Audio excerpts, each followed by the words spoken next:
ষোলুয়া সরকারপাড়া জামে মসজিদের উন্নতিকল্পে আজকের এই তাফসিরুল কোরআন মাহফিল। আজকের এই মাহফিল আল্লাহ তাআলা যিনাকে সম্মান, কারণ আল্লাহ কোরআন কারীমে ইরশাদ করেন, মা সাবাকা মিন হাসানাতিন ফামিনাল্লাহ। বান্দা বান্দির দ্বারা যখন কোনো ভালো কাজ হয়, এ কাজ বান্দা বান্দি করে না, বরং আল্লাহ করায়। আপনারা বলেন তো, কোরআন কারীমের মাহফিলে বসা ভালো কাজ না খারাপ কাজ? তাহলে এই মুহূর্তে আমরা এটুকু বিশ্বাস করতে পারি যে আমরা যত বড়ই পাপী হই না কেন, আল্লাহ আমাদের উপরে খুশি আছে। খুশি যদি না থাকতো তাহলে এই জান্নাতের বাগানে আমাদের কবুল করতেন না। যে আল্লাহ দয়া করে মেহেরবানি করে খুশি হয়ে এই জান্নাতের বাগানে আমার সামনে আপনাদের কবুল করেছেন, আমি আমার অন্তরের অন্তঃস্থল থেকে আপনাদের সবাইকে শুভেচ্ছা জ্ঞাপন করছি। সম্মানিত মা বোনেরা, পর্দার অন্তরালে বসে বসে যারা আলোচনা শুনতেছেন, তাদেরকেও শ্রদ্ধা জ্ঞাপন করে এই মুহূর্তে জানতে চাচ্ছি আপনারা সকলে কেমন আছেন? আলহামদুলিল্লাহ রব্বিল আলামিন। যে আল্লাহ শারীরিক সুস্থতা, মানসিক প্রশান্তি, সুবহানাল্লাহ বলেন। গত বছর এই সময় আমাদের অনেকের শরীর সুস্থ ছিল এই সময়, কিন্তু মনের মধ্যে অশান্তি, অস্থিরতা কাজ করত। মনে করে দেখেন তো গত বছর এই সময়ের অবস্থা, এই সময় হ্যাঁ, মনের মধ্যে কেমন যেন একটা অস্থিরতা কাজ করতো, না জানি কি হয়, না জানি কি হয়। আজরাইল ধরার আগে পুলিশ ধরার ভয়। হাসিনার সময়ে আমরা আজরাইল ধরার চিন্তাই করিনি, খালি চিন্তা করছি পুলিশ যেন না ধরে। আসলে ধরা কোনটা আসল, পুলিশ ধরা না আজরাইল ধরা? কিন্তু আজরাইল ধরার চিন্তা ছিল না। আমাদের মতন মৌলানা যারা রাস্তাঘাটে চলার সময় খালি চারিদিকে খেয়াল করতাম পুলিশ টুলিশ আছে কি। এরকম একটা অস্থিরতা, অশান্তি থেকে 5ই আগস্ট 24 সালের 5ই আগস্টে আল্লাহ আমাদেরকে আপাতত মুক্ত করেছেন, আপাতত। আবার সামনে কিন্তু খবর খুব একটা ভালো না।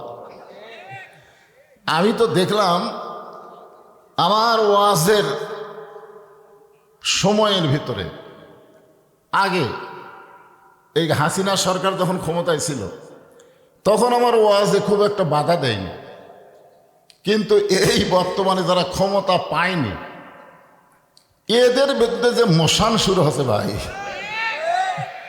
আমি খালি এক জায়গায় বলছিলাম, সব দেখা হলো শেষ, আগামীতে দেখব কোরআনের বাংলাদেশ। এ কথা বলা মাত্রই ওরা দাঁড়ায় বলতেছে, তাহলে আমরা কি ঘোড়ার ঘাস কাটবো? আমি কইলাম, আমি তো কাউরে লক্ষ্য করে বলিনি ভাই, আমরা মুসলমান, আমরা আগামীতে আল্লাহর কোরআন দিয়ে বাংলাদেশ সাজাবো, কোরআন দিয়ে বাংলাদেশ দেখবো। এ কথা কি বলা ভুল হয়েছে? হ্যাঁ, মিজানুর রহমান আজহারী শুধু বলেছিল একদল খাইয়ে গেছে আর একদল খাওয়ার জন্য রেডি হবে, এই বলা মাত্রই এই চাপায়ের 2 জন স্বামী আর স্ত্রী যা লাগছে, বুঝলেন তো। আল্লাহ তাআলা আপাতত আমাদেরকে যে সুস্থতা এবং মানসিক প্রশান্তি দান করেছেন, আমরা সে আল্লাহর উপরে খুশি না বেজার? তাহলে জবান খুলে সমস্বরে সকলে বলবো, রব্বানা লাকাল হামদ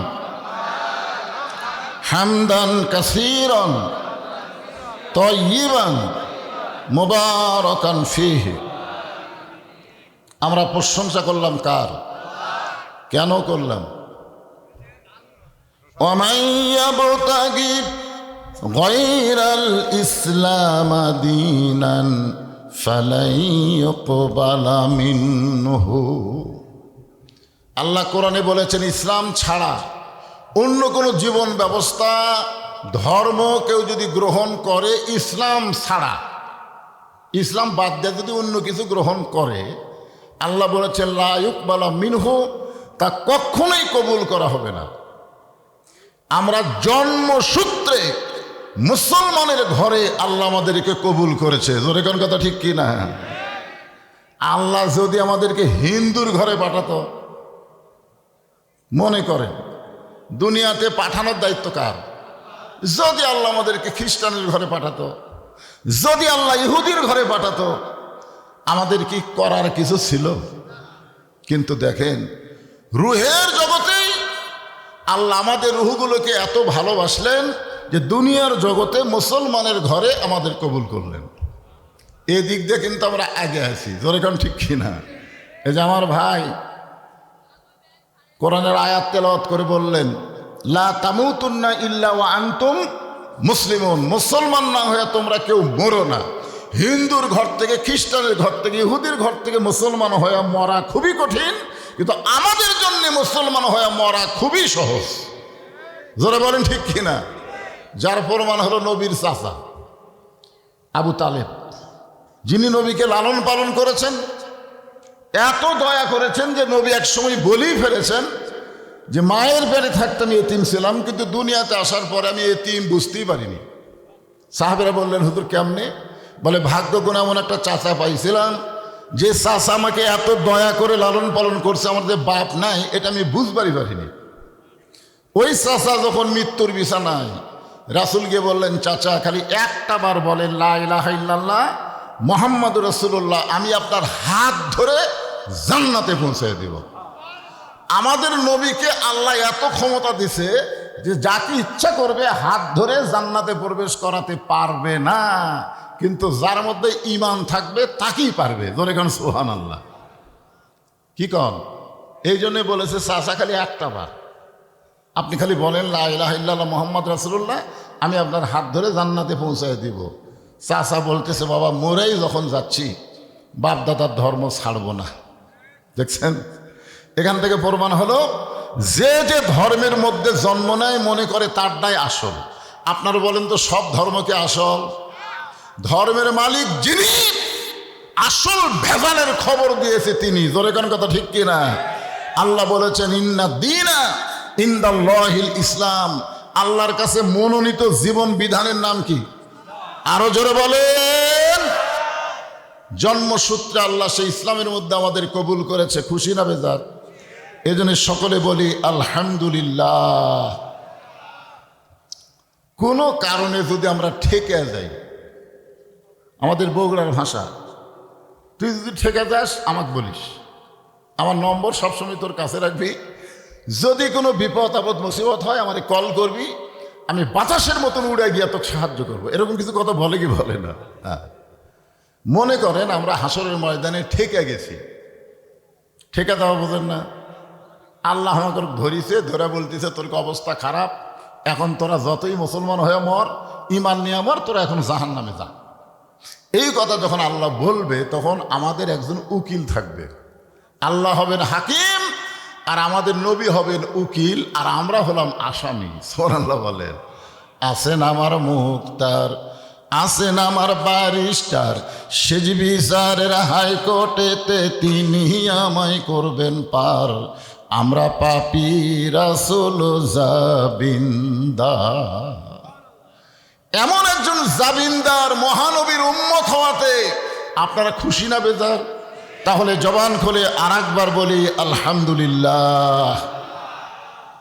এখন আসেন যে কোরআন থেকে আপনারা তাফসির শুনবেন, এই কোরআনে কোনো সন্দেহ যারা বলতেছেন না তাদের মনে হয় আছে নাকি? এই কোরআনে কোনো ধোঁকা, এই কোরআনে কোনো গোসামিল? আল্লাহ যারা নাই নাই বলছে তাদের রেজাল্ট কি হবে? আর যারা জবান থাকার পরেও মুখ বন্ধ করার আছে, এর কি রেজাল্ট কি? রেজাল্ট আল্লাহ লিবার আসবে কার কাছে? তোমার দুই কান্দে দুই মোহরি, লেখিতেছেন ডায়েরি, দলিল দেখে রায় দিবে, টাকা পয়সার নাই কারবার।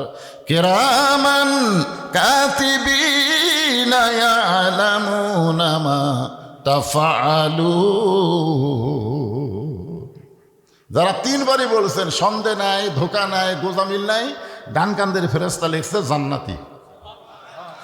আর যারা মুখ বন্ধ করে রাখছে, একটাবারও নাই শব্দ উচ্চারণ করেনি, তখন আল্লাহ বলতেছে বাম কান্দের ফেরেশতা লেখ। বাম কান্দের ফেরেশতা কয়, আল্লাহ আমি তো কিছু শুনবার পাইনি, আমি তো কিছুই শুনবার পাইনি, কি লিখবো? আল্লাহ বলতেছে লেখা তো বোবা শয়তান। বোবা শয়তান। আমাদের বাংলাদেশে আমরা হাসিনার সময় বোবা শয়তান থাকার কারণে হাসিনা ইচ্ছা মতো স্বৈরাচারী হয়েছে, আমরা প্রতিবাদ না করার কারণে যা ইচ্ছা তাই বলেছে। জোরে কোন কথা ঠিক কিনা? কি বিশাল বিশাল দল, বিএনপি, জামাত। কি বিএনপি তো খালি বলতেছে ঈদের পরে হবে, আর জামাত ইসলামেরা অফিস আদালত সব বন্ধ, অনলাইনে মিটিং করে, প্রকাশ্যে বাড়াবার পারে না। আমাদের কচি কাঁচা মাসুম বাচ্চা ছাত্র জনতার জীবন দেওয়ার কারণে ফ্যাসিস্ট হাসিনাকে পলাতে বাধ্য হওয়া লাগছে। জোরে কোন কথা ঠিক কিনা? এখান থেকে প্রমাণ হলো অন্যায়ের বিরুদ্ধে দোয়া দিয়ে দরুদ হবে না, অন্যায়ের বিরুদ্ধে জীবন দেওয়া শিখতে হবে। জোরে কোন কথা ঠিক কিনা? কি আরে বোবা শয়তান হয়ে লাভ নাই, জবান খোলেন। একদল গেছে আর একদল হাসতেছে, জবান না খুললে।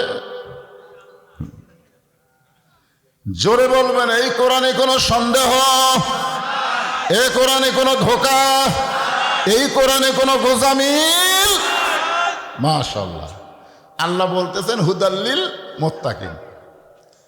এই কিতাবের মধ্যে কোনো সন্দেহ নেই, কিন্তু পাইকারি হারে যদি সবাইকে হেদায়েত দিত তো ভালোই হতো। আল্লাহ এখানে বললেন হুদাল্লিল মুত্তাকিন, কেবলমাত্র যারা মুত্তাকি তাদেরকেই আল্লাহর এই কোরআন হেদায়েত দিবে, তাদের জন্যই জীবন ব্যবস্থা আল্লাহর কোরআন। আপনারা যেরকম ওয়াজ শুনতে আইছেন, আমার সামনে কি সুন্দর বসেছেন, এরা জায়গা না পাওয়ার কারণে দাঁড়াচ্ছে না, কি জন্য দাঁড়াচ্ছে আল্লাহ ভালো জানে।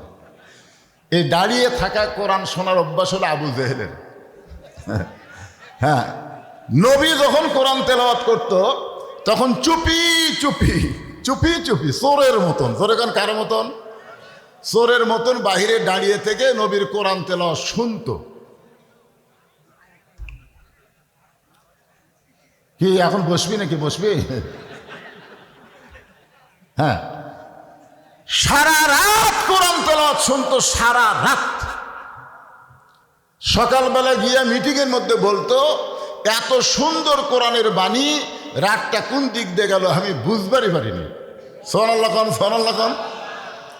দেখেন, আবু জেহেল কোরআনের পক্ষে কথা বলছে, যে এত সুন্দর কোরআনের বাণী শুনতে শুনতে রাতটা কোন দিক দিয়ে গেল আমি বুঝবারই পারিনি। তা আবু সুফিয়ানের একজন অধীনস্থ তেলতেলা নেতা ছিল, তেলতেলা নেতা। তো বলতেছে, নেতা, যেই কোরআন শুনতে রাত কোন দিক দিয়ে যায় বোঝা যায় না, সেই কোরআন ধরলে অসুবিধা কি? কি কন, খালি শোনার জন্যে না ধরার জন্যে? তো বলতেছে, এই কোরআন ধরলে অসুবিধা কি? আবু জেহেল বলতেছে, এই কোরআন যদি ধরি তাহলে তোর আমার নেতাগিরি চলবি না। আজকে বাংলাদেশে যারা আবু জেহেলের দল করতে চায় তারাই বলে ইসলামের রাজনীতি নাই, কোরআনের রাজনীতি নাই। তাদের নেতৃত্ব চালানোর কারণে আল্লাহর কোরআনের বিরুদ্ধাচরণ করে, কোরআনের তেলাওয়াত শুনবে, মরে গেলে কোরআনের খতম নিবে, কিন্তু কোরআনকে তারা বাস্তবে ধরবে না। জোরে কোন কথা ঠিক কিনা? কোরআনকে যদি গ্রহণ করে, মসজিদের মধ্যে যাও না কেন, বহু মানুষ আছে, সামনে যাওয়ার মানুষ কয়জন? হ্যাঁ, সামনে যাওয়ার মানুষ কয়জন? ইমামের মায়ের অসুখ হয়েছে, ইমামের মা হঠাৎ অসুস্থ, ইমাম আসেনি, এখন মাগরিবের নামাজ। মসজিদের মধ্যে হিসাব করে দেখা গেল 4 দলের লোক বেশি। 4 দল, জামাত ইসলাম আছে, বিএনপি আছে, জাতীয় পার্টি আছে, আর আওয়ামী লীগ আছে। এই 4 দলের মধ্যেই চিন্তা করতেছে, এখন সামনে কে যাবি রে? সামনে যাওয়ার দল কোনটা? আরে কারো নাম ধরা লাগবে না, আপনার কাছে বিবেকের প্রশ্ন করেন। তো নামাজের টাইম পার হয়ে যাচ্ছে, ইতিমধ্যে আওয়ামী লীগের এক নেতা জামাত ইসলামের এক লোকনকে ধরে বলতেছে, কে ভাই, সময় পার হয়ে যাচ্ছে, সামনে যাতে কি হয়? তো ভালো জায়গায় তোমরা যদি ভালো মানুষকে সামনে দিবার পারো, সমাজেও তাদেরকে সামনে দেওয়া লাগবে। ধরে কোন কথা ঠিক কিনা? হ্যাঁ, এই জন্য একটু খেয়াল করে শুনবেন। আমি যে আয়াতে কারিমা তেলাওয়াত করেছি তার তাফসীর হবে, আল্লাযী খালাকাল মাউতা ওয়াল হায়াতা লিয়াবলুয়াকুম আইয়ুকুম আহসানু আমালান ওয়া হুয়াল আজিজুল আজিজুল গফুর। মৃত্যু এবং হায়াত সৃষ্টি করেছেন কে? আল্লাহ। ভাই এদিকে কোনো গল্প চলবি না ভাইরে। তোমরা যদি গল্প করবারই চাও তাহলে তোমরা সাইডে চলে যাও, ময়নারা সাইডে চলে যাও, এখানে কোনো গল্প হবি না।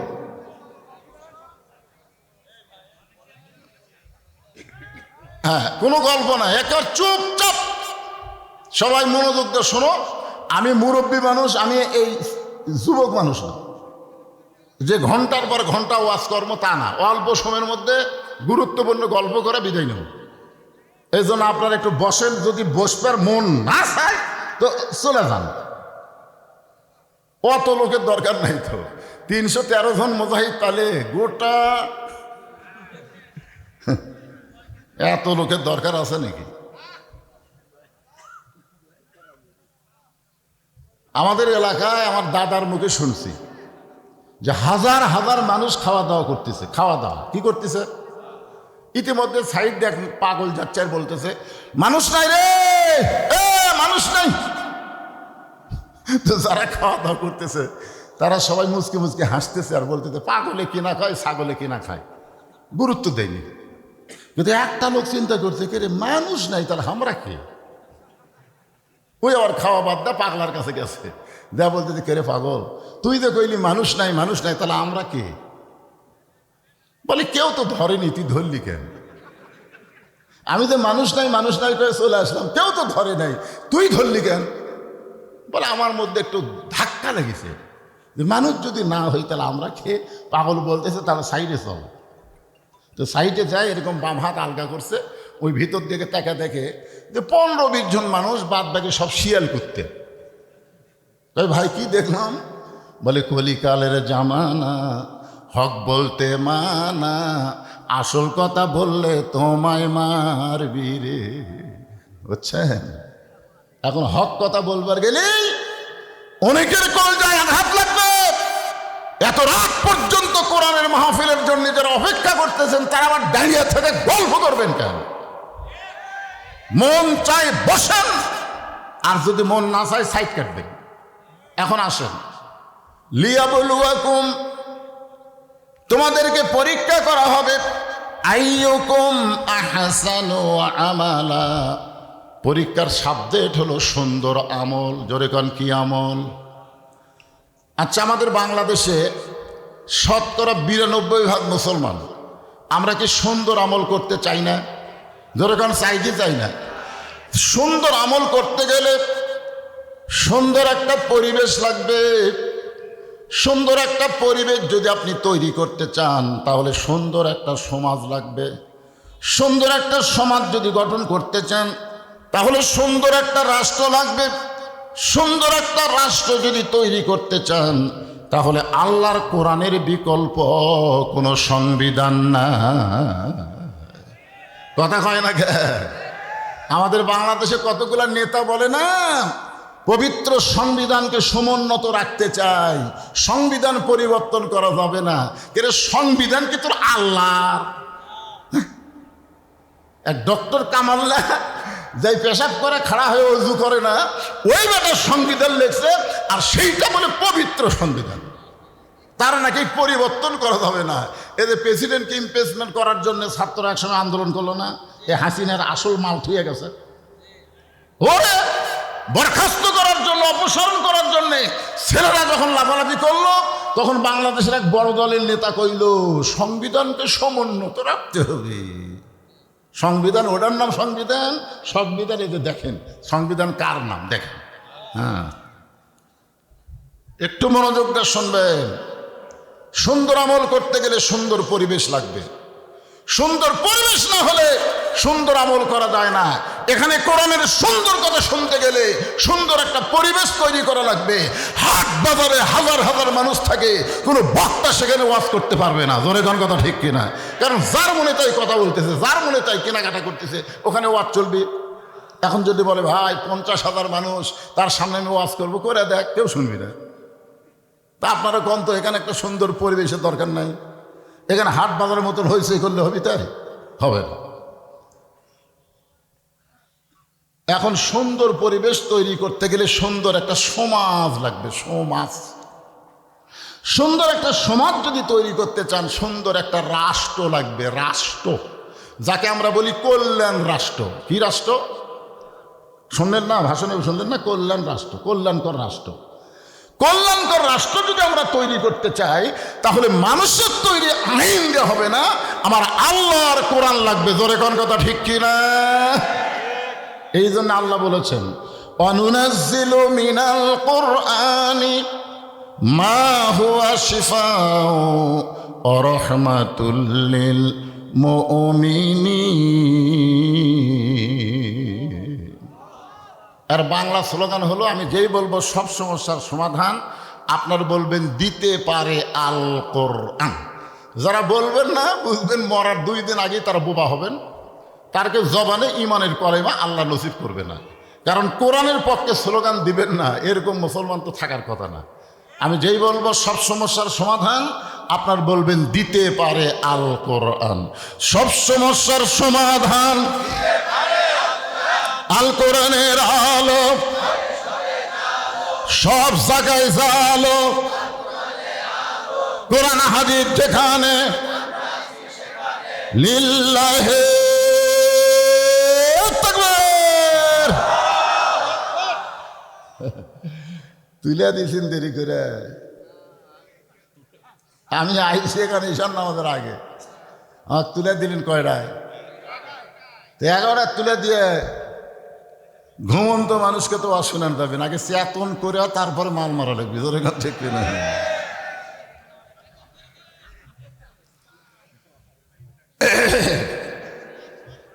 শেষ রাত্রে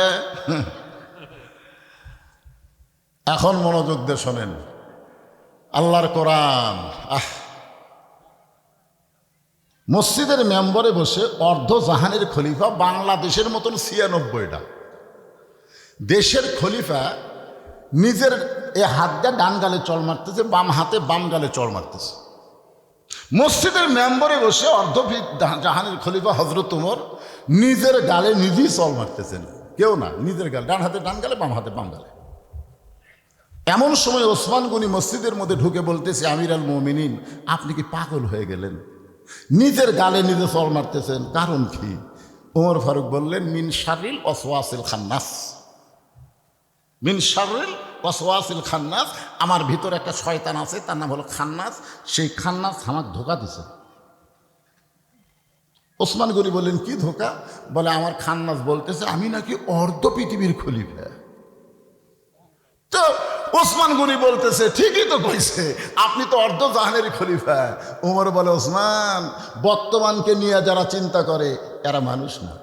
প্রকৃত মানুষ যারা হবে তারা অতীত এবং ভবিষ্যৎ নিয়ে চিন্তা করা লাগবে। জোরে কোন কথা ঠিক কিনা? আজকে হাসিনা যদি ভবিষ্যৎ নিয়ে চিন্তা করত, তাহলে 41 সাল বকতো না, আর 24 সালের 5ই আগস্ট পলানা লাগতো না। জোরে কোন কথা ঠিক কিনা? আর ভবিষ্যৎ কি করছে? আমার বাপের দেশ, আমার দেশ। কি একটা বার ভবিষ্যৎ নিয়ে চিন্তা করেনি। আমি যে বগুড়া থেকে আপনাদের এলাকায় আসব, এখান থেকে বাড়ি যাওয়ার পারবো তার কোনো গ্যারান্টি নাই। আমার ভবিষ্যৎ আমি নাই। আর এই শালাকের ভবিষ্যৎ হলো 41 সালের আগে আমাকে নামাইকে। কি ওমর ফারুক বললেন, ওসমান, আজকে আমি অর্ধ পৃথিবীর খলিফা হয়েছি, কিন্তু অতীতে আমি খালার বাড়িতে রাখালি করতাম। বিকালবেলা যখন ছাগল ফেরত আনতাম, আমার খালা আমার কান ধরে বলতো, ওমর, কয়টা ছাগল নিয়ে গেলি, কয়টা ফেরত আনলি? আমি ছাগল গুনে দেখি 2-4টা কম।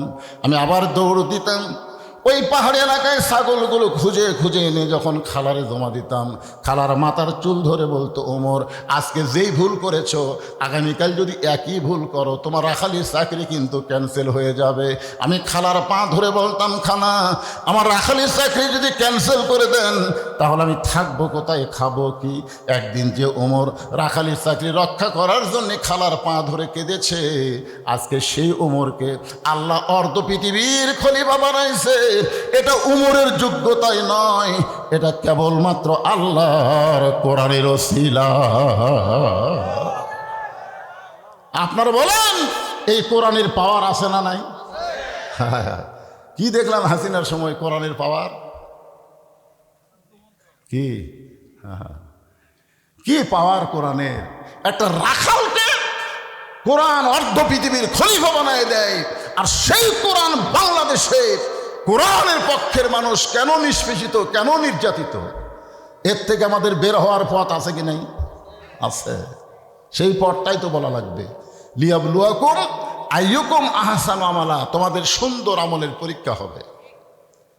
ওমর ফারুক মোরাকাবা করলেন। মোরাকাবা বুঝলেন? চোখ বন্ধ করে চিন্তা করা।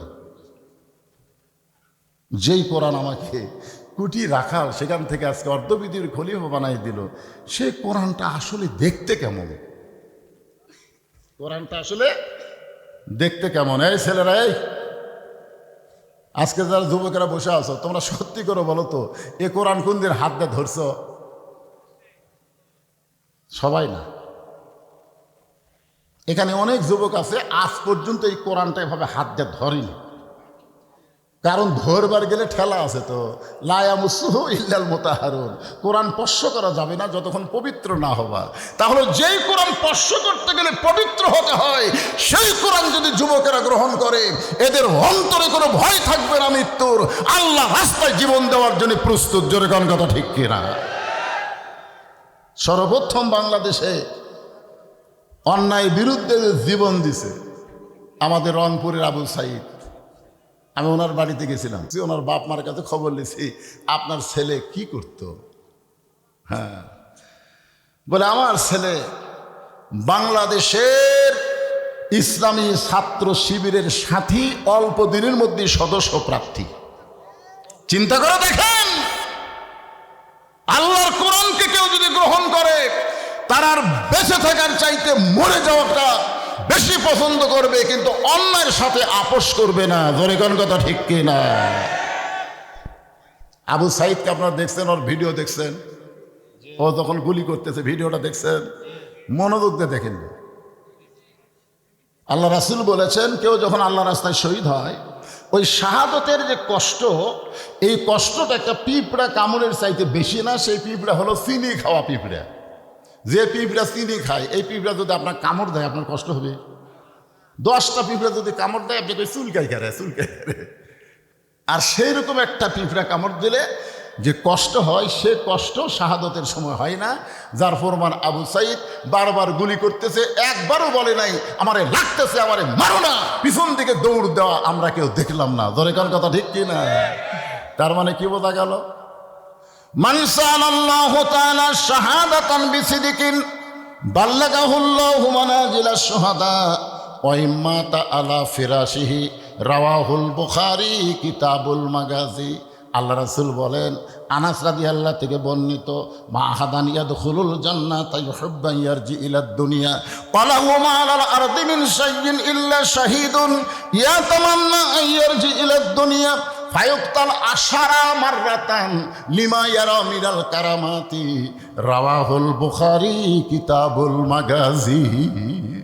যুবকদের জন্য দুটো হাদিস, বুড়া মানুষের জন্য না, হামাকের জন্য না। আমাকে দিন শেষ, সারা জীবন ঘুষের চাকরি করছে, চাকরি রিটায়ার হওয়ার পর আল্লাহকে বলতেছে, আল্লাহ আমি আর জীবনে ঘুষ খাবো না। আল্লাহ দুই কান্দে দুই ফেরেশতাকে, আল্লাহ এই শয়তানের কান্দর থেকে আমরা লেখবো কি? এই যতদিন ঘুষের চাকরি করছে ততদিন তওবা করেনি, চাকরি গেছে আর তওবা করতেছে। ওখান ঘুষ দিবি কে? যখন হচ্ছে চামড়া ঢিল, আল্লাহর সাথে দিছে মিল। যতন থাকে চামড়া টাইট, আল্লাহর সাথে করে ফাইট। এই জন্য যুবকদের জন্য কথা বলা লাগবে। জোরে কোন কথা ঠিক করে কথা বলে। আল্লাহ বলবেন, শৈশবকালের কোন হিসাব আমি চাই না, বুড়াকালের হিসাব দেওয়া লাগবে না, খালি যৌবনকালের হিসাব দেওয়া জান্নাত যাও। আজকে আমাদের সেই যুবক, সোনার যুবকের হাজার হাজার দেখতেছি আমি, মাশাআল্লাহ। একটু মনোযোগ দিয়ে শুনবো বাবা। ওমর ফারুক মুরাকাবার হালতে চিন্তা করে, আল্লাহর কোরআনটা দেখতে কেমন? যেই কোরআন আমাকে রাখাল থেকে অর্ধ পৃথিবীর খলিফা বানায় দিল, এই কোরআনটা আসলে দেখতে কেমন? দেখার জন্য ওমর ফারুক ছদ্মবেশে মদিনার অলি গলি ঘুরতেছেন, শুধুমাত্র আল্লাহর কোরআনকে দেখার জন্যে। আজকে আপনারা আইছেন কোরআন শোনার জন্যে, কিন্তু ওমর ফারুক ঘুরতেছে কোরআন দেখার জন্যে। সুবহানাল্লাহ। বাংলাদেশে কিন্তু এখন আমরা কোরআন দেখতে পাইনি, খালি শোনা যাচ্ছি। আল্লামা সাইদি হুজুর 50 বছর কোরআন শুনেছে। কোরআন শুনে শুনে কি হলো, শেষ পর্যন্ত জেলত যাওয়া লাগলো বিনা দোষে। 13 বছর জেলখানায় বন্দি করে রাখলো। যখন দেখে জনগণের দোয়াতে জেলের মধ্যে দিন দিন খুব ভালো হচ্ছে, তখন ভারত করলো নাই তো জেলের থেকে কাম হবে না। সাইদি সাহেবকে হাসপাতালে নিয়ে যাওয়ার 2 দিন আগে আওয়ামী লীগের 3টা নেতা ভারত থেকে ঘুরে যাচ্ছে। আপনারা জানেন কি প্রেসক্রিপশন দিল? জেল থেকে হাসপাতালে নিয়ে গেল, সেখানে তাকে হত্যা করা হলো। কোরআন শোনার আমল।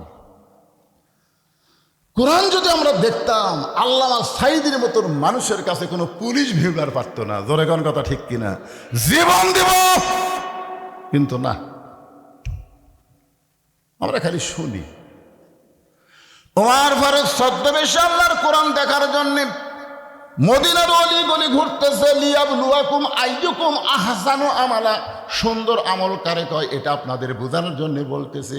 হঠাৎ হযরত ওমর দেখতে পায় 2 পাহাড়ের মাঝখানে একটা বিস্তীর্ণ মরুভূমি। ওই মরুভূমির মধ্যে একজন রাখাল উট আর দুম্বা চড়াই। ওমর ফারুক আল্লাহর কোরআন দেখার জন্য রাখালকে সালাম দিয়ে বললেন, রাখাল ভাই, আমার পেটে ক্ষুধা লাগছে, আমি উটের 1 পেয়ালা দুধ চাই। রাখাল মুস্কি মুস্কি হাসে। সুবহানাল্লাহ। ওমর ফারুক একটু রাগ করে বললেন, রাখাল, তোমার আমি সালাম দিলাম, উটের দুধ চাইলাম, তুমি সালামের উত্তরও দিলা না। উটের দুধ দিবা কি দিবা না সেটাও বলো না, তুমি মুস্কি মুস্কি হাসো কেন? রাখাল বলে, পথিক, তুমি আমারে সালাম দিলে আমি সালামের উত্তর দিব না, তুমি উটের দুধ চাইলেও তোমাকে আমি দিব না। আগে জানতে হবে তোমার পরিচয়। ওমর ফারুক চিন্তাত পড়ে গেল যে অর্থপৃথিবীর খলিফা ছদ্মবেশ ধারণ করে আমি আল্লাহর কোরআন দেখবার চাই, আর এই বেটা আমার পরিচয় শুনবার চাই। আমি যদি বলি আমি ওমর, আমি মদিনার খলিফা, তাহলে কোরআন কেমনে দেখব? ওমর ফারুক যখন চিন্তায় পড়ে গেছেন, এমন সময় ঈমান বলতেছে, ওমর, রাখাল যখন তোমার পরিচয় চাইছে, তুমি আসল পরিচয় দাও। তোমার আসল পরিচয় হলো মিল্লাতা আবিকুম ইব্রাহিম হুয়া সাম্মাকুমুল মুসলিমিন। আমাদের আসল পরিচয় কি? হুয়া সাম্মাকুমুল, কে নাম রাখছে আমাদের? আমাদের জাতির পিতা হযরত ইব্রাহিম, যিনি আমাদের নাম রেখেছে মুসলমান। ওমর ফারুক বলে, রাখাল ভাই, আমার পরিচয় যখন শুনবার চাও, আমি একজন মুসলমান। রাখাল মুচকি মুচকি হাসে। ওমর ফারুক বলে, আবার হাসো কেন? বলে, হাসার কারণ হলো আসল না নকল। ওমর ফারুক চিন্তায় পড়ে গেছে, মুসলমান তো মুসলমানই, এর মধ্যে ওর আসল নকল কি?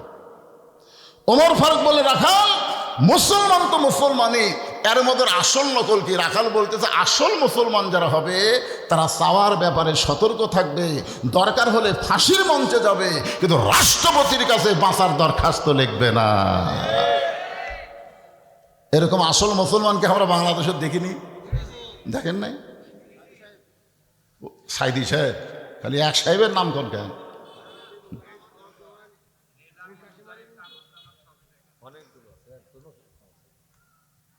উকিল এসে বলতেছে, উকিলের নাম হলো তাজুল ইসলাম, পেপারে বিবৃতি দিচ্ছে। উকিল বলতেছে, আমি বললাম যে আপনি একটা দলের আমির, আপনি যদি রাষ্ট্রপতির কাছে বাঁচার দরখাস্ত লেখেন, রাষ্ট্রপতি দয়া করে যদি আপনাকে মাফ করে। তো নিজামী সাহেব মুচকি মুচকি হাসতেছে। উকিল বলে, হাসেন কেন? বলে, হাসার কারণ হলো তোমার কথা শুনে। তুমি তো আমাকে বলতেছো রাষ্ট্রপতির কাছে দরখাস্ত লেখেন, এরকম 3টা রাষ্ট্রপতি বাংলাদেশ হওয়ার পরে ক্ষমতা থাকতে মারা গেছে। একটা হলো বঙ্গবন্ধু শেখ মুজিবুর রহমান, একটা জিয়াউর রহমান, একটা জিল্লুর রহমান। যারা নিজেরাই ক্ষমতা থাকতে মরে, তাদের কাছে কোনো ইমানদার জীবন ভিক্ষা চাই না।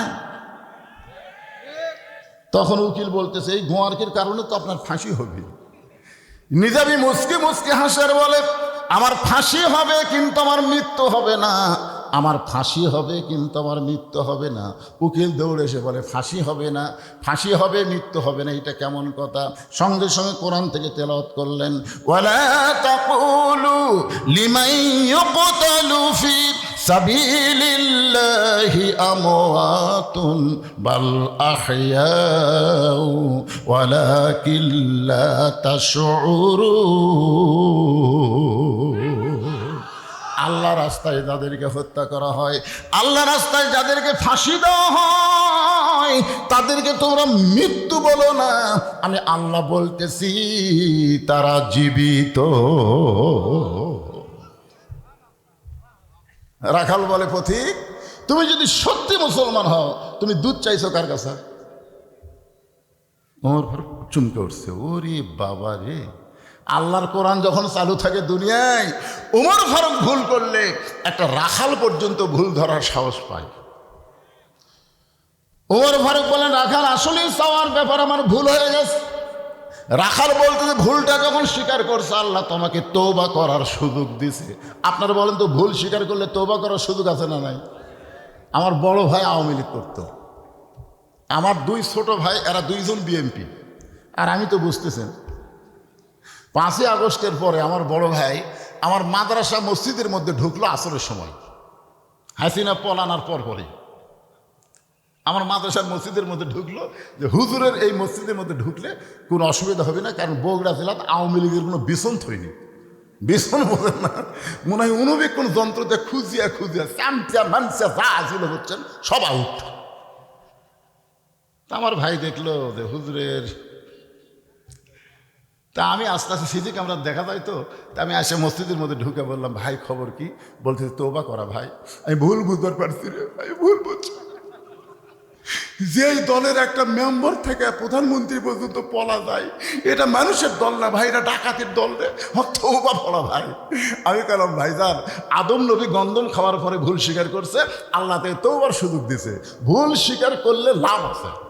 আজকে যারাই আওয়ামী লীগ করেছেন আমি তাদেরকে বলবো, ভুল স্বীকার করেন, এই দল আর করেন না। এটা একটা দল না, এটা হলো ডাকাতের দল, এটা চোরের দল। জোরে কর কথা ঠিক কিনা? ভুল স্বীকার করেন, ফিরে আসেন।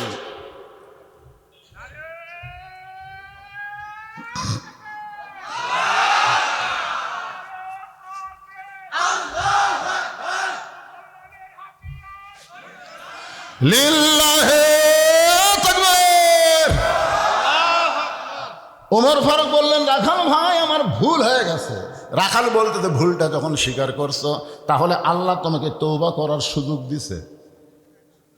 ওমর ফারুক বলতেছে, ঠিক আছে আমি তওবা করি। রাখাল বলে, তুমি মূর্খ মানুষ, তুমি তওবা কেমনি করবা? আচ্ছা আপনার বলেন তো, ওমর ফারুক কি মূর্খ মানুষ? রাসূল বলেছে, আমার পরে কেউ যদি নবী হতো, লাকানা উমর, আল্লাহ উমরকে নবী বানাই দিত। যে উমরের শানে আল্লাহ কোরআনে 23টা আয়াত নাজিল করছে, ধরে কোন সুবহানাল্লাহ। সেই উমরকে রাখাল বলতেছে, তুমি মূর্খ মানুষ। ওমর ফারুক বলে, রাখাল আমার মধ্যে মূর্খামির কি দেখলে? রাখাল বলতেছে, চাওয়ার ব্যাপারে যে সতর্ক হয় না, সে সবচাইতে বড় মূর্খ। ইয়াকা নাবুদু ওয়া ইয়াকা নাস্তাইন, এটা নামাজের মধ্যে ঠিকই বলে। আবার বেড়া বলতেছে, আমার দয়াল বাবার দরবারেতে কেউ ফিরে না খালি হাতে। আপনারা কম তো, এরা কি শিক্ষিত না মূর্খ? রাখাল বলতে, তুমি মূর্খ মানুষ, তুমি তওবা কেমনে করবা?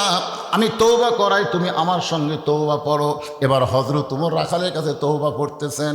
ও সোনার যুবকেরা, যারা মাগরিব এশার নামাজ না পড়াওয়া শুনতেছ, যারা এখনও মাগরিব পড়ো নাই, এশা পড়ো নাই, ফজরের আগে যদি তোমাদের মৃত্যু হয়, এই জন্য তওবা করার দরকার আছে না নাই? আর যারা মাগরিব এশার নামাজ পড়েছেন, যেভাবে নামাজ কায়েম করার কথা আল্লাহ কোরআনে বলেছে, বাংলাদেশে এখনো নামাজ কায়েম হয় না। নামাজ পড়ার কথা তো নাই, আমরা কিন্তু নামাজ পড়েছি, এ কারণে আমাদের পড়াও ভুল, যারা পড়িনি তারা করছি মহাভুল। এদের সকলে আমরা আল্লাহর কাছে তওবা করি, আপত্তি আছে? তাহলে আমার সঙ্গে সকলে পড়েন, আস্তাগফিরুল্লাহ রব্বি মিন কুল্লি জামবি ওয়া তুবু ইলাইহি লা হাওলা ওয়ালা কুওয়াতা ইল্লা বিল্লাহিল আলিয়্যিল আযীম। ওমর ফারুক তওবা করার পরে বলতেছে, ও রাখাল ভাই, আল্লাহর হস্তে ওটের এক পেয়ালা দুধ দাও। কি হস্তে? আল্লাহর হস্তে। রাখাল মুসকি মুসকি হাসে। ওমর ফারুক বলে আবার হাসি খেন, বলে হাসার কারণ হলো তওবা করার পরে তুমি আবার মুনাফিকি করলে। যেই বলছে মুনাফিক, ওমর ফারুকের চেহারা রক্তের মতন লাল হয়ে গেছে। কারণ কাফের থাকবে জাহান্নামের উপরে আর মুনাফিক থাকবে জাহান্নামের তলে। কাফেরেরা উপর থেকে যে পেশাব পায়খানা করবি, মুনাফিকেরা জাহান্নামের তলে থেকে ওইগুলো খাবি। সাহাবীরা বললেন, হুজুর এই বদমাইশ মুনাফিক কোন দল থেকে হবে? আল্লাহ রাসূল বললেন, ইহুদির মধ্যে, হিন্দুর মধ্যে, খ্রিস্টানদের মধ্যে কোনো মুনাফিক হবে না। মুনাফিকের আবাদ হবে মুসলমানের ভিতরে। আর সবচাইতে বড় মুনাফিকের দেশ হলো আমাদের বাংলাদেশ। জোরে কোন কথা ঠিক কিনা? সেদিন একজন যায় আমাদের গ্রামে ঢুকে বলতেছে মেয়েদেরকে, মায়েরা শোনেন, যদি জামাতে ইসলামে ভোট দেন আপনাকে কিন্তু বাড়ির থেকে বের হওয়ার দিবি না। কোরআনের আইন করবি, পর্দার আইন, বাড়ির থেকে বাড়াই যাবি না। বেনামাজিক বলতেছে যে তোমরা যদি জামাত ইসলামকে ক্ষমতা দেখবার চাও, মিছিল তো ভালোই মারতেছে, নামাজ না পড়লে পাশার উপর 5টা করে বাড়ি বসাবি রে। আপনারা বলেন তো, পর্দা এটা কোনো দলের কথা না আল্লাহর কথা? নামাজ এটা কোনো দলের কথা না আল্লাহর কথা? আল্লাহর কথাকে কোন দলের সঙ্গে যারা তুলনা করে, এরাই হলো মুনাফিক। জোরে কোন কথা ঠিক কিনা? এরাই হলো মুনাফিক। ওমর ফারুক চেহারা রক্তের মতন লাল করে বলতেছে, আমার মধ্যে মুনাফিকের কি দেখলাম? রাখাল বলতেছেন, লিমা তাকুলু মা লা তাফালুন। সুবহানাল্লাহ। রাখাল বলতেছে, তোমার মুখের সাথে অন্তরের মিল নাই। তুমি সত্যি করে বলো তো, আমি উটের মালিক? আমি যদি উটের মালিক হইলাম, তুমি আমাকে রাখাল বললে কেন? আর যখন আমাকে রাখাল বলছো, তখনই তোমার মন বলতেছে আমি উটের মালিক না। আর মালিক বাদ্দা রাখালের কাছে কেউ যদি আল্লাহর হস্তেও চায়, রাখাল দিবার পারবে না। এটা আমার জীবনে প্রমাণ হয়েছে। আমি বহু মাহফিলে বলি, টেস্টে কেবল নামছি, ইতিমধ্যে এক লোক 100 টাকার চকচকা নোট দিয়ে কয়, হুজুর দোয়া করেন। টাকা দেখে খুব লোভ হলো, পকেটে থুয়ে বললাম, বাবা কি দোয়া? হুজুর আমার বইয়ের পেটে বাচ্চা হয়েছে, আল্লাহ যেন একটা পুত্র দেয়। সঙ্গে সঙ্গে পকেট থেকে 200 টাকা বের ফেরত দিল। হুজুর আমি দোয়া চাইছি, টাকা কেন? বাদান তুইও যা, হামু তাই। আমি পরপর 3টা মেয়ের বাপ। আমার দোয়া দিয়ে যদি বইয়ের পেটে বাচ্চা হয় পুত্র, তাহলে আল্লাহ আমাকে একটা দিত। কেরে যার নিজের দোয়া দিয়ে নিজের বইয়ের পেটে পুত্র সন্তান হয় না, পরের বইয়ের পেটে হবে? হুজুর সে তো আমি জানি না, তাহলে আপনি টাকা আপনি নেন, আমার নামাজ দেন। ওরে যেই টাকা ফেরত দিছি মারতেছে দৌড়। আমি বলি কোথায় দৌড় দেশ? বলে এমন হুজুরের কাছে যাব যার বেটা চাওয়াল আছে। আমি বললাম, পাগল, টাকা ফেরত দিয়ে তোরে বুঝাইলাম, কোনো হুজুরের কাছে না, কোনো বাবার কাছে না, কোনো পীরের কাছে না। বাবার যদি চাও, যিনি দেওয়ার পরে তার কাছে চাও। জোরে কোন কথা ঠিক? রাখাল বলে, পথিক, উমরকে লক্ষ্য করে বলতেছে, পথিক, সত্যি যদি তুমি আল্লাহর হস্তে উটের 1 পেয়ালা দুধ চাও, তাহলে এখান থেকে 10 মাইল দূরে মালিকের বাড়ি। ওই মালিকের বাড়ির দরজাত গিয়ে বলো, মালিক তোমার রাখাল উট আর দম্বা চড়ায়, তুমি মালিক যদি হুকুম দাও, তাহলে রাখাল আল্লাহর হস্তে উটের 1 পেয়ালা দুধ দিবে। ওমর ফারুক বলে, রাখাল ভাই, কষ্ট করে অতদূর মালিকের বাড়ি যাওয়ার দরকার নাই, বরং তোমাকে 2টা টাকা দিলাম, এই 2টা টাকার বিনিময়ে তুমি উটের 1 পেয়ালা দুধ দাও। যেই কইছে 2টা টাকার বিনিময়ে দাও, রাখাল চুপ করছে। উমর ফারুক বলে, রাখাল চমকে উঠলে কেন? রাখাল বলতেছে, তুমি হজরত উমরক চিনো? তুমি সত্যি করে কও, তুমি হজরত উমরক চিনো? যদি উমরকে চিনতে, এরকম বেসাইজা প্রস্তাব দিতে না। উমরের গুপ্ত বাহিনী যদি দূর থেকে দেখবার পায় যে তুমি আমাকে 2 টাকা ঘুষ দিছা, আর আমি মালিক বাদ দিয়ে তোমাকে উটের 1 পেয়ালা দুধ দিলাম, তাহলে তোমাকেও ধরবে, আমাকেও ধরবে। কিন্তু যেই দেশে কোরআনের আইন চলে, সেই দেশের ঘুষ চলবে। তুমি আমাকে 2 টাকা ঘুষ দিচ্ছ, আর মালিক বাদ দিয়ে তোমাকে উটের 1 পেয়ালা দুধ দিলাম। এই বুড়া বয়সে তুমি জেলত যাবার চাও? ওমর ফারুক বলে, রাখাল ভাই, আসলে উমরের কথা আমার মনে নাই, তাহলে চলো পাহাড়ের গুহার মধ্যে যাই। ওই গুহার মধ্যে গিয়া তোমাকে গোপনে 2 টাকা দিব, তুমি গোপনে উটের 1 পেয়ালা দুধ দিবা, তাহলে উমরের গুপ্ত বাহিনীও দেখতে পারবে না, তোমার মালিকও জানতে পারবে না। রাখাল চিল্লায় বলে তুমি ভণ্ড, তুমি ভণ্ড, তুমি ভণ্ড।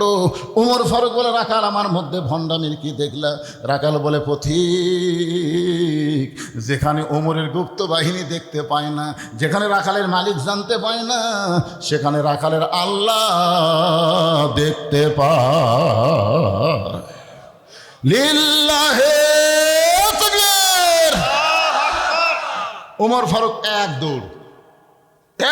দৌড়ে পাহাড়ের পাদদেশে গিয়া 2 রাকাত নামাজ পড়ে আল্লাহকে বলতেছে, আল্লাহ তোমার কোরআন এত সুন্দর, তোমার কোরআন এত সুন্দর, তোমার কোরআন যখন দুনিয়াতে চলবে কেউ না দেখলো আল্লাহ দেখবে, এই বিশ্বাস মুসলমানের কলিজার মধ্যে থাকবে। দিনের ভোর রাতে করতে পারবে না, দরজা জানলা বন্ধ করে দিলে কেউ দেখতেছে না, এইটা মনের মধ্যে হবে না। আল্লাহর কোরআন দিয়ে যখন রাষ্ট্র চলবে দরজা জানলা বন্ধ করে অশ্লীল ভিডিও কোনো ছেলে দেখবে না, কারণ তার ঈমান বলবে কেউ না দেখলো আল্লাহ দেখতেছে। জোরে কোন কথা ঠিক কি না? ওমর ফারুক চোখের পানি নিয়ে বলতেছে, আল্লাহ তোমার কোরআন এত সুন্দর, এতক্ষণ আমি রাখালকে দেখি নাই, রাখালের ভিতরে আল্লাহ তোমার কোরআন দেখতে পাই। রাখাল পিছনে এসে বলতেছে, যতই কান্দ উটের দুধ দেওয়া গেল না। ওমর ফারুক বলে, রাখাল ভাই উটের দুধের কোনো দরকার নাই, বরং তোমার কাছে আমি জানতে চাই, তুমি না দেখা আল্লাহকে কলিজার মধ্যে জায়গা দিয়া তুমি যে আল্লাহর কোরআন অনুযায়ী চলতেছো, এর বিনিময়ে তোমার চাহিদা কি? কি কম একটা চাহিদা আছে না নাই? আল্লামা সাইদি হুজুর বিনা দোষে 13 বছর জেলখানা থাকছে, অন্যায়ভাবে হাসপাতালে তাকে হত্যা করছে, তার একটা চাহিদা নাই? সবসময় বলতো, আল্লাহ আমাকে শাহাদতের মৃত্যু দিও, তাই বলতো না? দেখি তো চাহিদা হয়ে গেছে, পূরণ হয়ে গেছে। জেলখানার মধ্যে মরলে তার শহীদ হওয়ার পারতো না, এতে হাসপাতালে নিয়ে যে তাকে হত্যা করা হয়েছে, তার দোয়া আল্লাহ কবুল করছে। ওমর ফারুক বললেন, রাখাল না দেখা আল্লাহকে কলিজার মধ্যে জায়গা দিয়ে আল্লাহর কোরআন অনুযায়ী চলতেছো, এর বিনিময়ে তোমার চাহিদা কি? রাখাল বলতেছে, আমার চাহিদা হলো 2টা, আমার চাহিদা হলো 2টা। রব্বানা আতিনা ফিদ দুনিয়া হাসানাতাও ওয়া ফিল আখিরাতি হাসানা ওয়া কিনা আযাবান নার। ওমর ফারুক বললেন, রাখাল তোমার 2টা চাহিদা আমাকে একটু ভালো করে বুঝে দাও।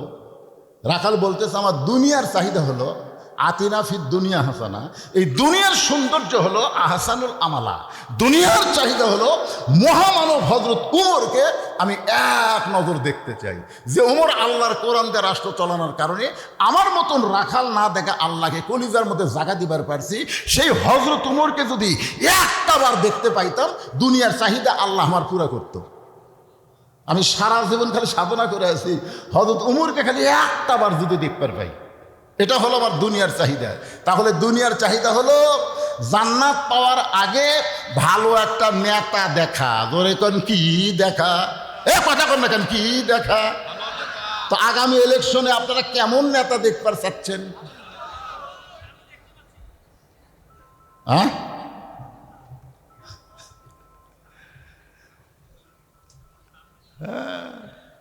এই জন্যে সামনে আছে শুভ দিন, চিন্তা ভাবনা করে নিন, বাটপার চোরদের শেষ দিন। জোরে কোন কথা ঠিক কিনা ভাইজান? রাখাল বলতেছে, আমার জীবনের দুনিয়ার সৌন্দর্য হলো মহামানব হযরত উমরকে খালি একটা নজর আমি দেখতে চাই। উমরকে যদি দেখা যায় দুনিয়ার আর কোনো চাহিদা নাই। আমার 2 নম্বর চাহিদা হলো ওয়াফিল আখিরাতি হাসানা ওয়া কিনা আযাবান নার। আমার 2 নম্বর চাহিদা হলো আমি রাখাল যখন মরে যাব, অধম রাখালকে আল্লাহ যেন জান্নাত দেয়। ওমর ফারুক দৌড়ে গিয়ে রাখালের হাত আমার দিকে তাকালে খপ করে ধরছে, ধরাই 3 বার চুমা খাস। রাখাল কেকের পাগলা নাকি, আমার ঘামা হাতে 3 বার চুমা খেলা। ওমর ফারুক বলে, রাখাল ভাই তোমার হাতে চুমা খাওয়ার কারণ হলো তোমার 2 নম্বর চাহিদা আল্লাহ পুরা করছে, মরার সঙ্গে সঙ্গেই আল্লাহ তোমাকে জান্নাত দিয়ে দিবে। আপনারা তো সুবহানাল্লাহ করলেন, কিন্তু রাখাল সুবহানাল্লাহ পায় না।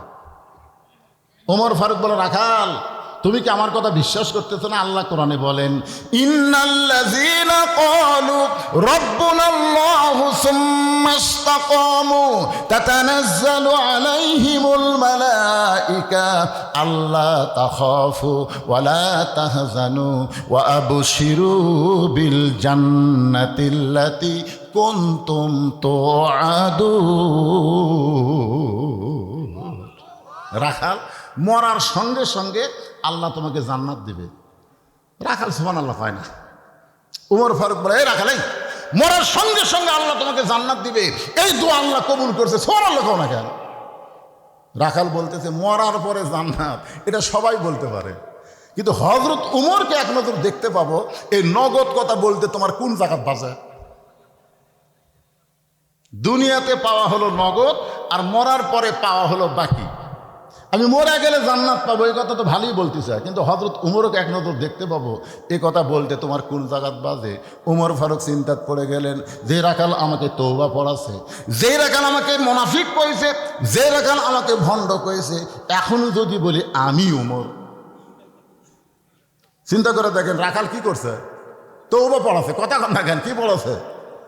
তারপরে মুনাফিক কছে, তারপরে ভণ্ড কছে। এখন যদি বলি ভাই আমি উমর, যেই শুনবে আমি উমর, রাখাল মানে শোনাও সারা, মরাও সারা। এর নাম হলো হাত ফেল করা, এর নাম কি করা? ওমর ফারুক চিন্তাত পড়ে গেলেন যে আমি যে উমর, এটা রাখালকে কেমনি বলি? এমন সময় আল্লাহর কোরআন বলতেছেন, উদউ ইলা সাবিলি রাব্বিকা বিল হিকমাহ। জোরে কান আল্লাহু আকবার। আল্লাহর কোরআন বলে, ওমর তুমি যে উমর, এটা যদি ডাইরেক্ট বলবার না পারো, তাহলে তুমি হিকমত অবলম্বন করো। ওমর ফারুক বলে, রাখাল ভাই সত্যি যদি উমরকে দেখতে চাও, তাহলে ফজরের নামাজ তোমাকে সামনে কাতারে আদায় করা লাগবে। ফজরের যদি মসজিদের সামনে কাতারে আদায় করো, মেহরাবের দিকে লক্ষ্য করে দেখবা যেই মানুষটা ইমামতি করতেছে, ওই মানুষটি হলেন হযরত উমর। তার মানে বোঝা গেল, কোরআন দিয়ে যখন বাংলাদেশ চলবে, তখন প্রত্যেকটা এমপিকে ইমামতি করা লাগে। কোরআন দিয়ে যখন বাংলাদেশ চলবে, প্রধানমন্ত্রীকে বাইতুল মুকাররমের খতিব হওয়া লাগবে। জোরে কোন কথা ঠিক কি না? হাবজা হাবজা হুজুর হাজুর দিয়ে কাম হই না রে। হুজুররা মুতল্লির দিকে তাকে, কেশিয়ারের দিকে তাকে, সভাপতির দিকে তাকে গরম ভাষণ নরম করে দেয়। যদি আমার চাকরি না, আপনাদের উপজেলার মডেল মসজিদে উপজেলার চেয়ারম্যানকে ইমামতি করা লাগবে। জোরে কোন কথা ঠিক কথা বলা। আল্লাহর কোরআন দিয়ে যখন রাষ্ট্র চলবে, প্রত্যেকটা নেতাকে ইমামতি করার যোগ্যতা থাকা লাগবে। ওমর ফারুক বলে, রাখাল ভাই সত্যি যদি ওমরকে তুমি দেখতে চাও, তাহলে ফজরের নামাজ তোমাকে সামনে কাতার আদায় করা লাগবে। সামনে কাতারে যদি নামাজ পড়তে পারো, মেহরাবের মধ্যে লক্ষ্য করে দেখবা যেই মানুষটা ইমামতি করতেছে, ওই মানুষটি হলেন হযরত উমর। রাখাল মুচকি মুচকি হাসে। ওমর ফারুক বলে, আবার হাসো কেন? রাখাল বলতেছে, তুমি হক চেনো? ওমর ফারুক বলতেছে, তুমি আমার ভাই, চিনার তো কিছু বাকি নাই। আরে পাগলা, আমি রাখাল রে। রাখাল কোনোদিন মসজিদের সামনে কাতারে যায়? এই মসজিদের বারান্দার নামাজ পড়ি ভাই। মসজিদের মধ্যে দামি দামি সাহাবী, ওই দামি দামির মধ্যে আমি রাখাল কেমনে যাই? ওমর ফারুক বললেন, মসজিদের মধ্যে দামি, তুমি কম দামি, এই ভুল বুঝ তোমারে দিল কে? আপনারা বলেন তো, আমি চেয়ারে বসে আছি আর আপনারা মাটিতে বসে আছেন, আপনারা কম দামি আমি দামি, এই ভুল বুঝটা দিল কে? বহু বক্তাকে আল্লাহ বক্তা বানায় জাহান্নাম দেবে, বহু শ্রোতাকে আমল করার কারণে আল্লাহ জান্নাত দিয়ে দিবে। জোরে কোন কথা ঠিক কিনা? এই জন্য আল্লাহ বলেছেন, ইন্না আকরামাকুম ইনদাল্লাহি আতকাকুম। ওই ব্যক্তি সবচাইতে দামি হয় যার কলিজার মধ্যে আল্লাহর বেশি ভয়। ওমর ফারুক বললেন, রাখাল মসজিদের মধ্যে দামি দামি, তুমি কম দামি, এই বুঝতে তোমার বুঝাইল কে? বরং ওমরকে যদি দেখতে চাও, তাহলে সামনে কাতারে তোমাকে নামাজ পড়া লাগবে। রাখাল বলতেছে, তাহলে আজকে এশার নামাজ পড়ে আমি আর বাড়ি যাব না। ওমর ফারুক বললেন, কেন? বলে, এশার নামাজ পড়ে বাড়িতে গেলে ফজরের নামাজ সামনে কাতারে পাওয়া যাবে। এই জন্য এশা পড়াই বাড়িতে না যায়, তখন তাকে আমি সামনে কাতার ধরার চেষ্টা করব। ওমর ফারুক বললেন, রাখাল 5 ওয়াক্ত নামাজ, 3 ওয়াক্ত তাড়াতাড়ি, 2 ওয়াক্ত লম্বা কেন? কয় ওয়াক্ত নামাজ? 5 ওয়াক্ত নামাজের মধ্যে 3 ওয়াক্ত দেখবেন তাড়াতাড়ি, আসর, মাগরিব, এশা, একটা শেষ না হতি আরেকটা, এটা শেষ না হতি আরেকটা। কিন্তু এশা থেকে ফজর, ফজর থেকে জোহর, এই 2 ওয়াক্ত লম্বা কেন? রাখাল বলতেছে, আমি তো জানি না ভাই। ওমর ফারুক বললেন, তাহলে শোনো, ফজর থেকে জোহর আল্লাহ লম্বা সময় দিছে, এই লম্বা সময়ের মধ্যে তুমি ব্যবসা করবে, বাণিজ্য করবে, চাকরি করবে, খেতে খামারে কাজকাম করবে, এগুলো কাজকাম করতে গিয়ে, ব্যবসা বাণিজ্য করতে গিয়ে তোমার দেহের ব্রেনের যে ক্ষয় হবে, এই ক্ষয়টা আল্লাহ এশা থেকে ফজর লম্বা সময় দিছে, এই লম্বা সময়ে তুমি ঘুমায় গেলে ওই ক্ষয়টা আল্লাহ ঘুমের মাধ্যমে পুরা করে দিবে।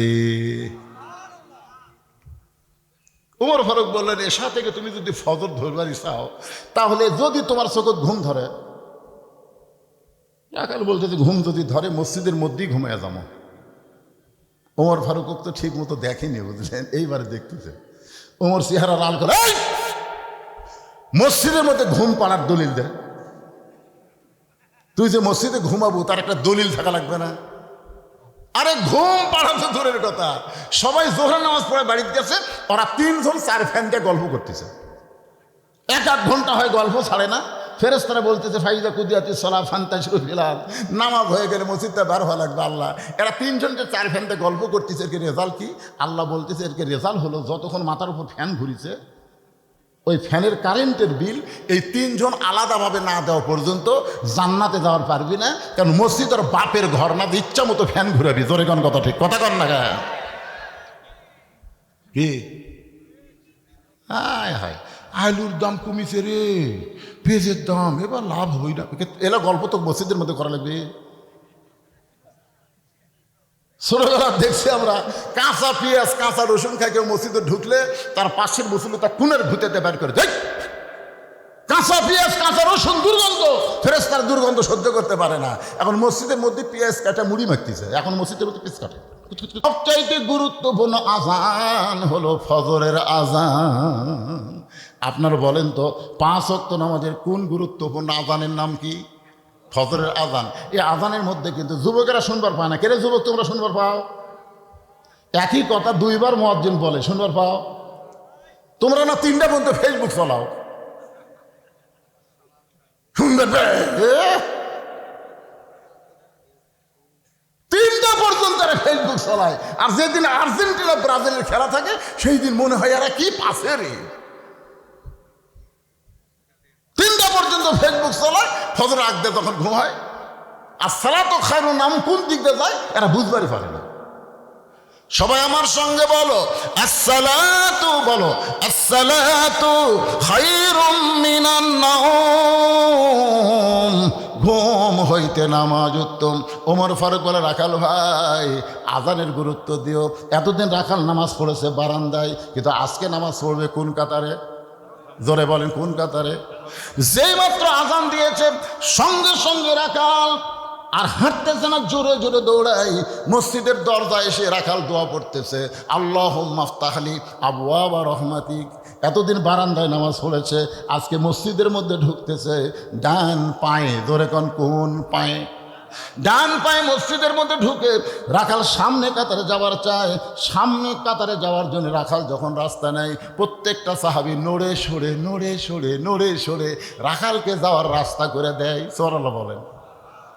রাখাল কয়, আল্লাহ রে, বারান্দার থাকতে এতদিন কি ভাবছিলাম যে ভিতরে দামি দামি সাহাবী, আজকে দেখতেছি ভিতরে ঢুকে আমিও যাই, এরাও তাই। আপনারা বারান্দার মানুষ তো বুঝবেন না, ভিতরে ঢুকে দেখেন আওয়ামী লীগ, বিএনপি, জামাত ইসলাম 3 জন মিলে কাতার সোজা করতেছে। 3 জন মিলে কাতার কি করতেছে? কথা কয় না কেন ভাই? আওয়ামী লীগ 4 আঙ্গুল সামনে গেছে, কাতারে একটা দাগ নাই, এই দাগের 4 আঙ্গুল সামনে আওয়ামী লীগ গেছে, জামাত ইসলাম টান মারতেছে। কি কাতার জিনিস নেই? বিএনপি 4 আঙ্গুল পিছনে আছে, জামাত ইসলাম ঠেলা মারতেছে। কি কি কাতারও তাই। আওয়ামী লীগও কয় না তুই আমার টানিস কে, বিএনপিও কয় না তুই আমার ঠেলিস কে। কারণ এমন জায়গায় গেছে যেখানে 20 দল 14 দল বাতিল হয়ে আল্লাহর আইনে কাতার সোজা চলতেছে। জোরে কোন কথা, ঠিক কি না? এসপি সাহেব সামনে কাতারে দাঁড়াইছে, আর একটা মুসল্লি না হলে সামনে কাতার পুরা হয় না। এসপি দেখতেছে একটা মুসল্লি, তাকে দেখে দরজার চৌকিদার খাড়ায় আছে। এসপি বলতেছে আয় আয়। চৌকিদার বলে না স্যার আপনি এসপি, আমি চৌকিদার। এসপি কয় পাগলা, ওটা বেড়ার কথা।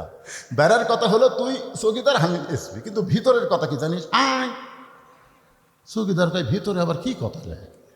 যেই চৌকিদার ভিতরে ঢুকছে, এসপি কাতার ছাড়িয়ে এসে চৌকিদার হাত ধরে বলতেছে এত পিছনে থাকিস কে, আমার কাছে কাছে নিয়ে যা বলতেছে পায়ের গোড়ালির সঙ্গে গোড়ালি মিল করবো। চৌকিদার বলে স্যার আমার গোড়া ফাটা, আপনি একটা তেল তেলা। আল্লাহ কয় পাগলা তুই আমার ভাই, এখন ফাটা তেল তেলা এক করে আমরা দাঁড়াবার চাই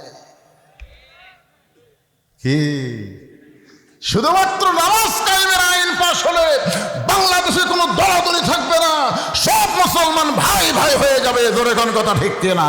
শুধুমাত্র নামাজ কায়েমের যদি বিধান পাশ হয় বাংলাদেশে।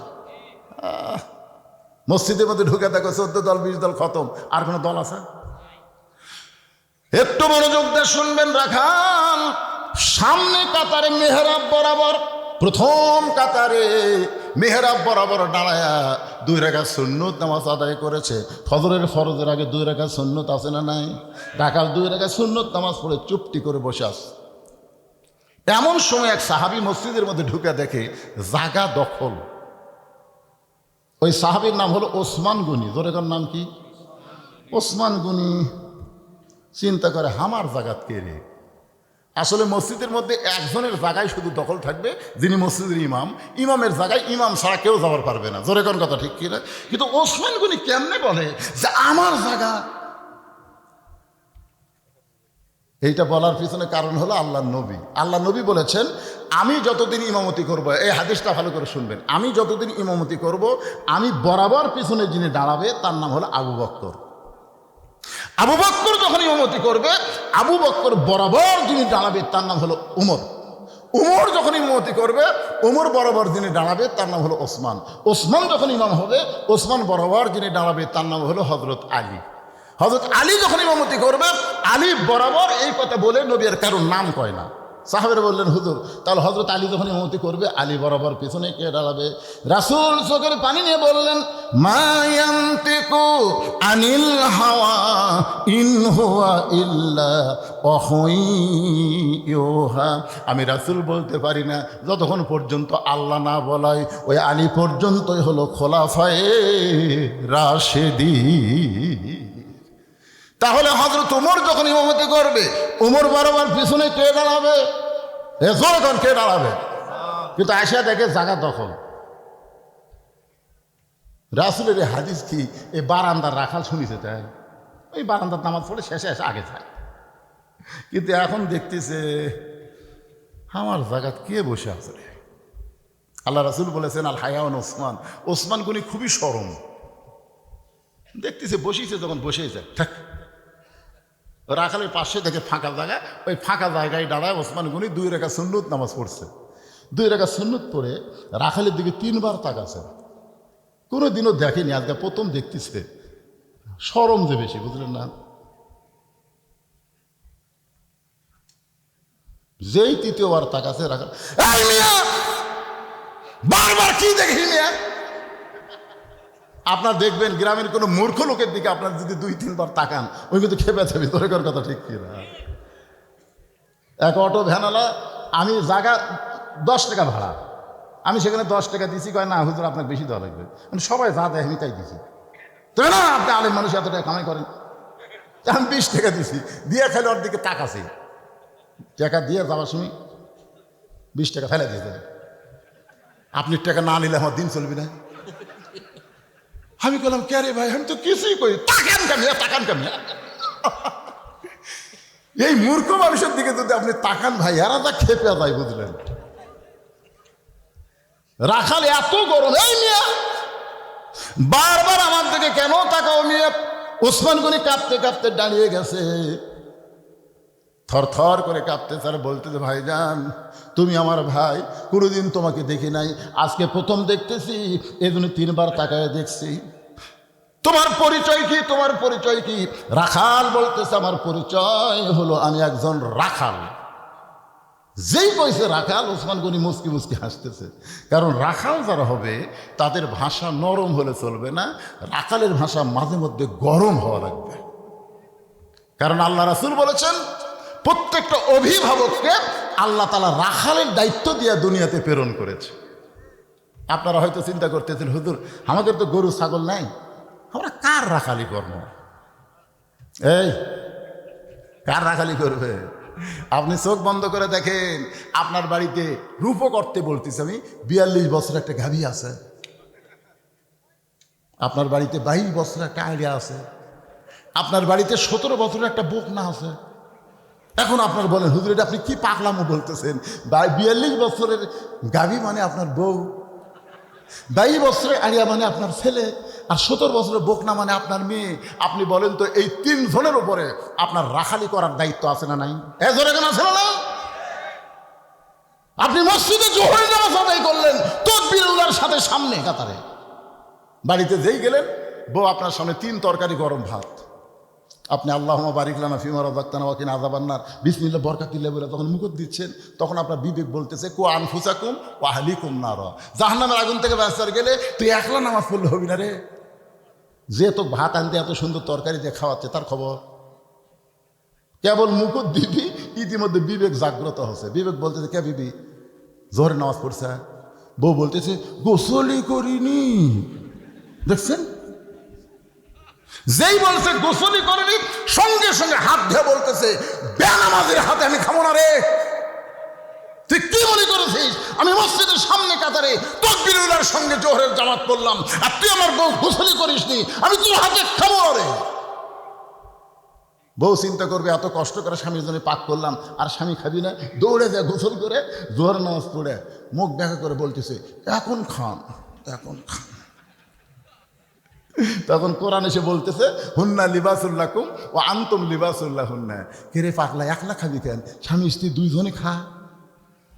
স্বামী হলো বিবির পোশাক, বিবি হলো স্বামীর পোশাক। এখন একই থালির মধ্যে ভাত তরকারি লিয়ার স্বামী এরকম মেকালে, বউ কয় হা করো হা করো, বউ কয় কেন খাও। স্বামী নামাজ পড়ছে, বউ নামাজ পড়ছে, এখন স্বামী তুলে বউয়ের মুখত দেয়, বউ তুলে স্বামীর মুখত দেয়। ফেরেশতাকে আল্লাহ খবর কি বলে, স্বামী স্ত্রী দুটাই জান্নাতি, রাখালি ঠিক মতো হসে। হ্যাঁ, ফজর নামাজ পড়বার যাচ্ছেন আপনার আড়িয়া, আপনি যে ফজর নামাজ পড়বার যাচ্ছেন আপনার আড়িয়ার খবর কি? এতদিন আড়িয়া ছিল 3.5 হাত, যেই ফজর আজান শুনেছে ওই আর নাই, একে লেপ দিছে মাথার উপর, পাও লিয়াচ্ছে বুকের কাছে। এখন জানলাতে তাকে দেখেন কে রে, পাও নাই মাথাও নাই, আমার আইডিয়া গেল কুটি। মনে হচ্ছে চাউলের বস্তা ঢাকা ধরছে, চাউলের বস্তা। আপনি যদি সত্যি রাখাল হন, আস্তে আস্তে ঘরের মধ্যে ঢুকবেন। বিড়াল যেমন ইন্দুর ধরে, ইন্দুর বুঝবার পারে না, ঠিক এমনভাবে আপনি ঢুকে আস্তে করে ল্যাপ টানতে দেখেন, ল্যাপের ভিতর আয়ার সাইজ আর সকালবেলা সাইড টিভি কুত্তের সাইজ, একই সাইজ।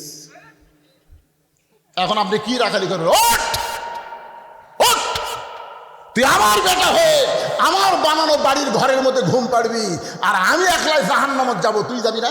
নামাজ পড়। ছেলেকে জোর করে ওযু করে যখন নামাজ আদায় করলেন, বাদান একটু খেয়াল করেন, ফেরেশতা বলে আল্লাহ খবর কি? আল্লাহ বলে বাপ বেটা দূরে জান্নাতি। এখন 17 বছর একটা মেয়ে আছে, এই মেয়েটাকে আপনি কি বানাবেন? বাংলাদেশের পরিমণি বানাবেন না নবীর মেয়ে ফাতেমা বানাবে?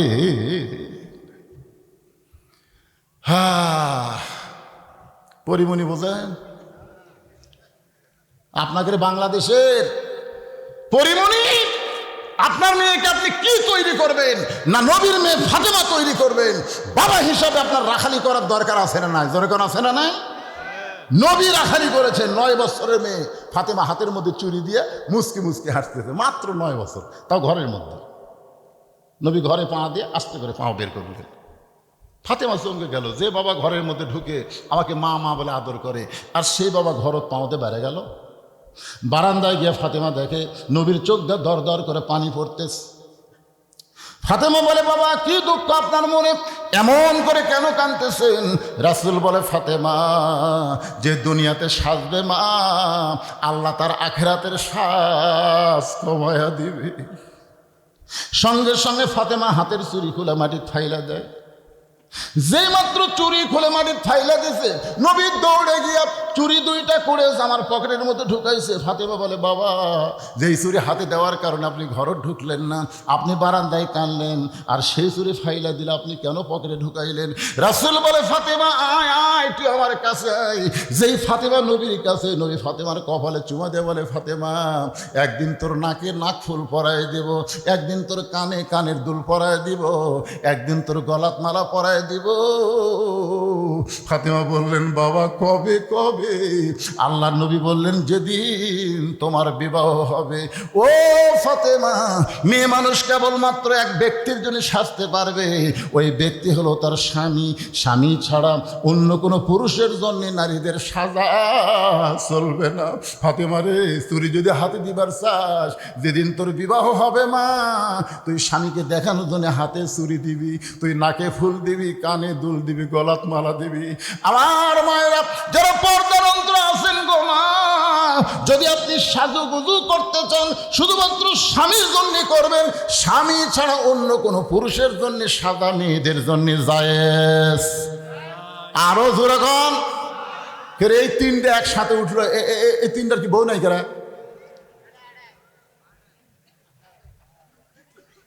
না, এরা কি মনে করছে আমি কানা বক্তা? ছোট ছেলে, এরা ছোট ছেলে না। আপনারা যদি ওঠেন, ঘড়ির দিকে তাকে দেখেন, রাত কত বাচ্চা, কত বাচ্চা, তো 12টা পর্যন্ত আমার ইয়ে দিছে, দাওয়াত দিছে 12টা পর্যন্ত। আজকে কয় তারিখ? কথা কয় না, কয় তারিখ? বিজ্ঞাপনে 29 তারিখ লেখা আছে, আর আপনারা 30 বকতেছেন। তার মানে তাহলে আমাকে 29 তারিখ দাওয়াত দিল, 29-এর মধ্যেই তো আমি মোনাজাত করে পারি। আমি 30 তারিখ ওয়াজ করতেছি, তারপরে যদি ওঠা বসা করেন, তা আমি কি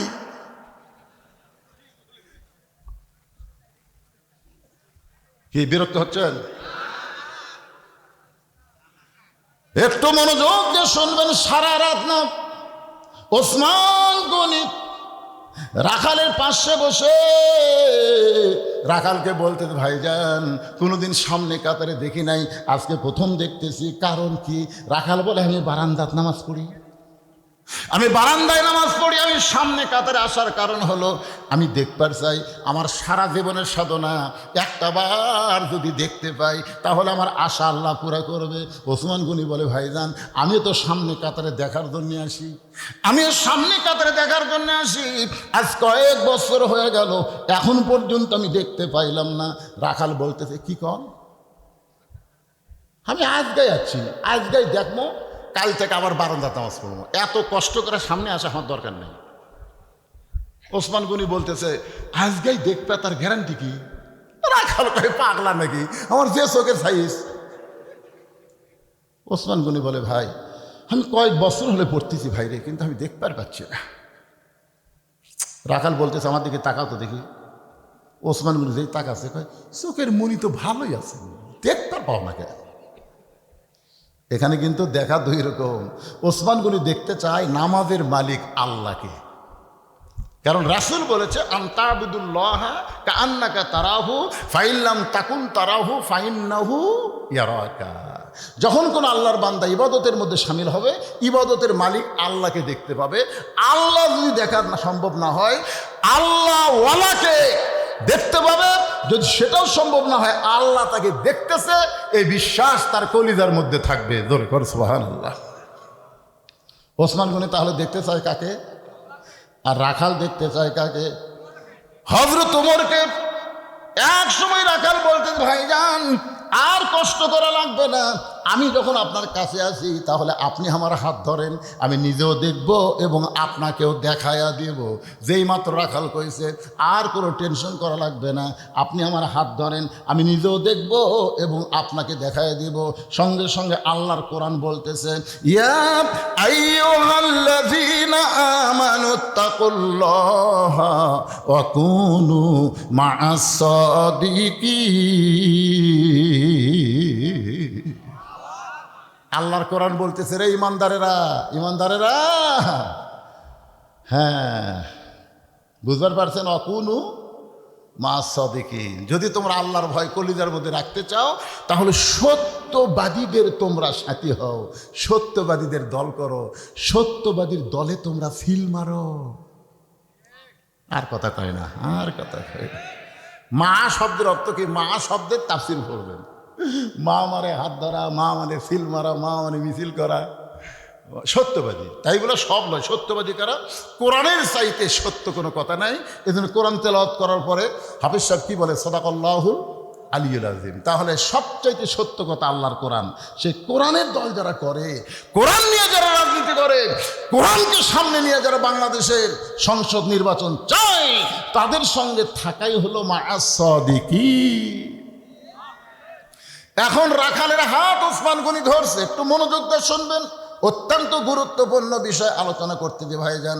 এবার ওসমান গনি রাখালের হাতটা ধরেছে আর মনে মনে বলতেছে, আল্লাহ আমার যোগ্যতায় আমি তোমাকে দেখবার পাইনি, আল্লাহ আজকে এমন একজন পাইছি সে নিজেও দেখবে এবং আমাকেও দেখায় দিবে।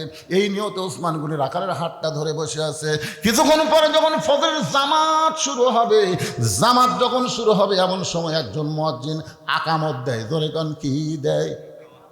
আচ্ছা, আকামতের মধ্যে যে কত কামাতের সালা আছেন নাই? আচ্ছা, আপনাকে মসজিদে যখন মুয়াজ্জিন আকামত দেয় এমন সময় কেউ বসে থাকে না? কেউ যদি থাকে সিয়াল্লা থাকে। আপনারা কোরআনের কি আয়াত পড়েন নাই? লা ইউকাল্লিফুল্লাহু নাফসান ইল্লা উসাহা। তোমার কষ্ট হবে এমন কিছু বিধান আমি আল্লাহ তোমাকে চাপাই দেই নাই। তুমি যদি 60 বছর পর্যন্ত সরকারি চাকরি করো, তোমাকে 62, 63, 70 বছরে কে চাকরি করবার কাছে? বসে থাকা বেতন খা, বসে থেকে বেতন খা। যৌবন সরকারকে দিলে, সরকার যদি বুড়ে বয়সে পেনশন দিবার পারে, যৌবন বয়সে যারা 5 ওয়াক্ত নামাজ জামাতের সঙ্গে আদায় করছে, বুড়া বয়সে তাকে সিয়াল্লে মসজিদ আসা লাগবে না, যেটি পড়বি সেটি পেনশনের সব পাবি। জোরে কোন কথা ঠিক কিনা? কারণ কাতার সোজা করার ব্যাপারে বলা হয়েছে ভাইজান, জামাতে নামাজ পড়লে 27 গুণ সওয়াব হবে। এটা কি কাতার ব্যাকা করে না সোজা করে? তাহলে যে ব্যক্তি সিয়ারত বসলো ওর পাও কুটি, আর আপনার পাও কুটি। পায়ের গোড়ালির সঙ্গে গোড়ালি মিল করবার গেলে যদি সিয়ারের পায়ের গোড়ালি না পান, তাহলে আপনার এই সামনে কাতারে ফাঁক, একজন ফাঁকা থুয়া পিছনে কাতারে চলবে না। রাসূল বলে সামনে কাতার পুরো করো, সামনে কাতার পুরা করা লাগবে। সিয়ার পার্টি যদি সামনে কাতারে থাকে, আপনার 4 জন মুসল্লি ওই সিয়ারের 4টা পাও ধরে অকান্দত করে বারান্দা থুয়ে আসবেন। যে তোর মতন পঙ্গু অসহায় লোকের জন্য আমাদের 27 গুণ সওয়াব আমরা নষ্ট করবো না। জোরে কোন কথা কন না কেন? আর নামাজের ভিতরে বাহিরে যে কয়টা ফরজ আছে তার মধ্যে 13টা ফরজের একটা ফরজ হলো দাঁড়িয়ে, কথা কন না কেন, দাঁড়িয়ে নামাজ পড়া। আল্লাহ কোরআনে বলেছেন কুমু লিল্লাহি কানিতিন, দাঁড়াও দাঁড়াও লিল্লাহি, আল্লাহর জন্য কানিতিন, আনুগত্য নিয়ে দাঁড়াও। চেয়ার যদি থাকে তারপরে আপনি দাঁড়াবেন। আপনি মসজিদে কি শান করে আপনাকে লিয়াইছে, কান্দত করে লিয়াচ্ছেন, আপনি হাঁটে হাঁটে আসছেন। তা হেঁটে হেঁটে যদি আসতে পারেন তো দাঁড়াবার পারেন না, ইয়ার কি মারতেছেন? 10 কেজি ব্যাগ লিয়ে গোটা হাত ধরিতে হই। এক ভ্যানালা বলতে, চাচা বাড়ির যাই, ওঠেন, টাকার দাম আছে আমার, তো 10 টাকা দেবো, আমি 1 কিলো হাঁটতে পারবো না। এই 1 কিলো 10 কেজি ব্যাগ লিয়ে হাঁটিয়ে বুড়াত বাড়িতে আসলো, আর মসজিদে এসে করছে আমার সিয়ার কুটি, আমার সিয়ার কুটি। তোর চাপাত গুড়ি লাগাবি রে, আল্লাহ চাপাত গুড়ি লাগাবি, খালি ঠিক নয়। আমি বলবো শোনেন, নবী বলেছেন যদি দাঁড়াবার না পারো বসে পড়ো, বসে মাটিতে বসো। মাটিতে বসলে তার ভিতরে অহংকার থাকে, কথা কোনো অহংকার থাকে। এই যে আমি সিয়ারত বসে আছি, মাঝে মধ্যে আমার করছে তুই সিয়ারের মানুষ রে, সিয়ারের ঘন মাটির মানুষ। আপনি বসে পড়েন, মাটিতে পড়েন। যদি মাটিতে বসবার না পারেন আপনি শুয়ে থেকে পড়েন, শুয়ে থেকে না পড়লে ইশারার দ্বারা পড়েন। তবে যতক্ষণ দাঁড়াবার পারবেন ততক্ষণ আপনি জামাত ওয়াজিব, যখন আর পারবেন না তখন আপনি যেখানেই পড়বেন সেখানেই সওয়াব। কেন আল্লাহ বলেছেন আমি তোমাকে ইসলাম এত কঠিন করে দেইনি, লা ইউকাল্লিফুল্লাহু নাফসান ইল্লা উসাহা। এখন আসলে একটু যেই মাত্র মুয়াজ্জিন সাহেব আকামত শুরু করেছে, সঙ্গে সঙ্গে হযরত ওমর মেহরাবের মধ্যে ঢুকছে। যেই মাত্র আকামত শুরু করেছে হযরত ওমর মেহরাবের মধ্যে ঢুকছে। ওসমান গনি রাখালের হাত ধরে আছে, ধরে কোন কি ধরে আছে? আর ওমর ফারুক মেহরাবের মধ্যে ঢুকছে। এখন হয়তো আপনার চিন্তা করবেন হজরত ওমর কোন দিক দিয়ে মেহরাবে ঢুকলো। কোরআন দিয়ে যখন রাষ্ট্র চলবে তখন দরজা দিয়ে ইমামকে ঢোকা লাগবে না, প্রত্যেকটা মেহরাব বরাবর একটা দরজা থাকবে, ওই দরজা দিয়ে নেতা আসবে মেহরাবের ভিতরে। বারণ করে একটু খেয়াল করেন, ওমর ফারুক যেই মাত্র মেহরাবে মুয়াজ্জিন যখনই বলতেছে কত্তামাতিস সালাম কত্তামাতিস সালাম, সঙ্গে সঙ্গে রাখাল আল্লাহু আকবার। রাখাল যে আল্লাহু আকবার কইছে, ওসমান গনি রাখালের হাত ছাড়ে দিছে। হাত ছাড়ে দিয়ে বলতেছে, কে রে ভাই, ইমাম সাহেব ভুল করলে মানুষ লোকমা দেয়, আর এখন আকামতি শেষ হয়নি আর তুমি লোকমা দিলা। রাখাল বলতেছে, এই জন্য তো তুই কানা রে, এই জন্য তুই কানা, তুই এত বছর হয়ে নামাজ পড়িস, তুই দেখতে পারছিস না, কি জন্য লোকমা দিলাম নিয়ে তুই জানিস না? সঙ্গে সঙ্গে তৃতীয় কাতারের একজন সাহাবি দৌড়ে গিয়ে রাখালের হাতটা হ্যাঁস কাটান দেয়, বলে, এই পাগল, তোকে আমার সামনে দেখেই সন্দেহ হয়েছে, তুই যে লোকটারে কানা কানা বলে তিরস্কার করতেছিস, এই মহামানবকে তুই চিনিস? রাখাল বলতেছে, আমি বারান্দায় নামাজ পড়ি, আমি মসজিদের মধ্যে কাউরে চিনি না।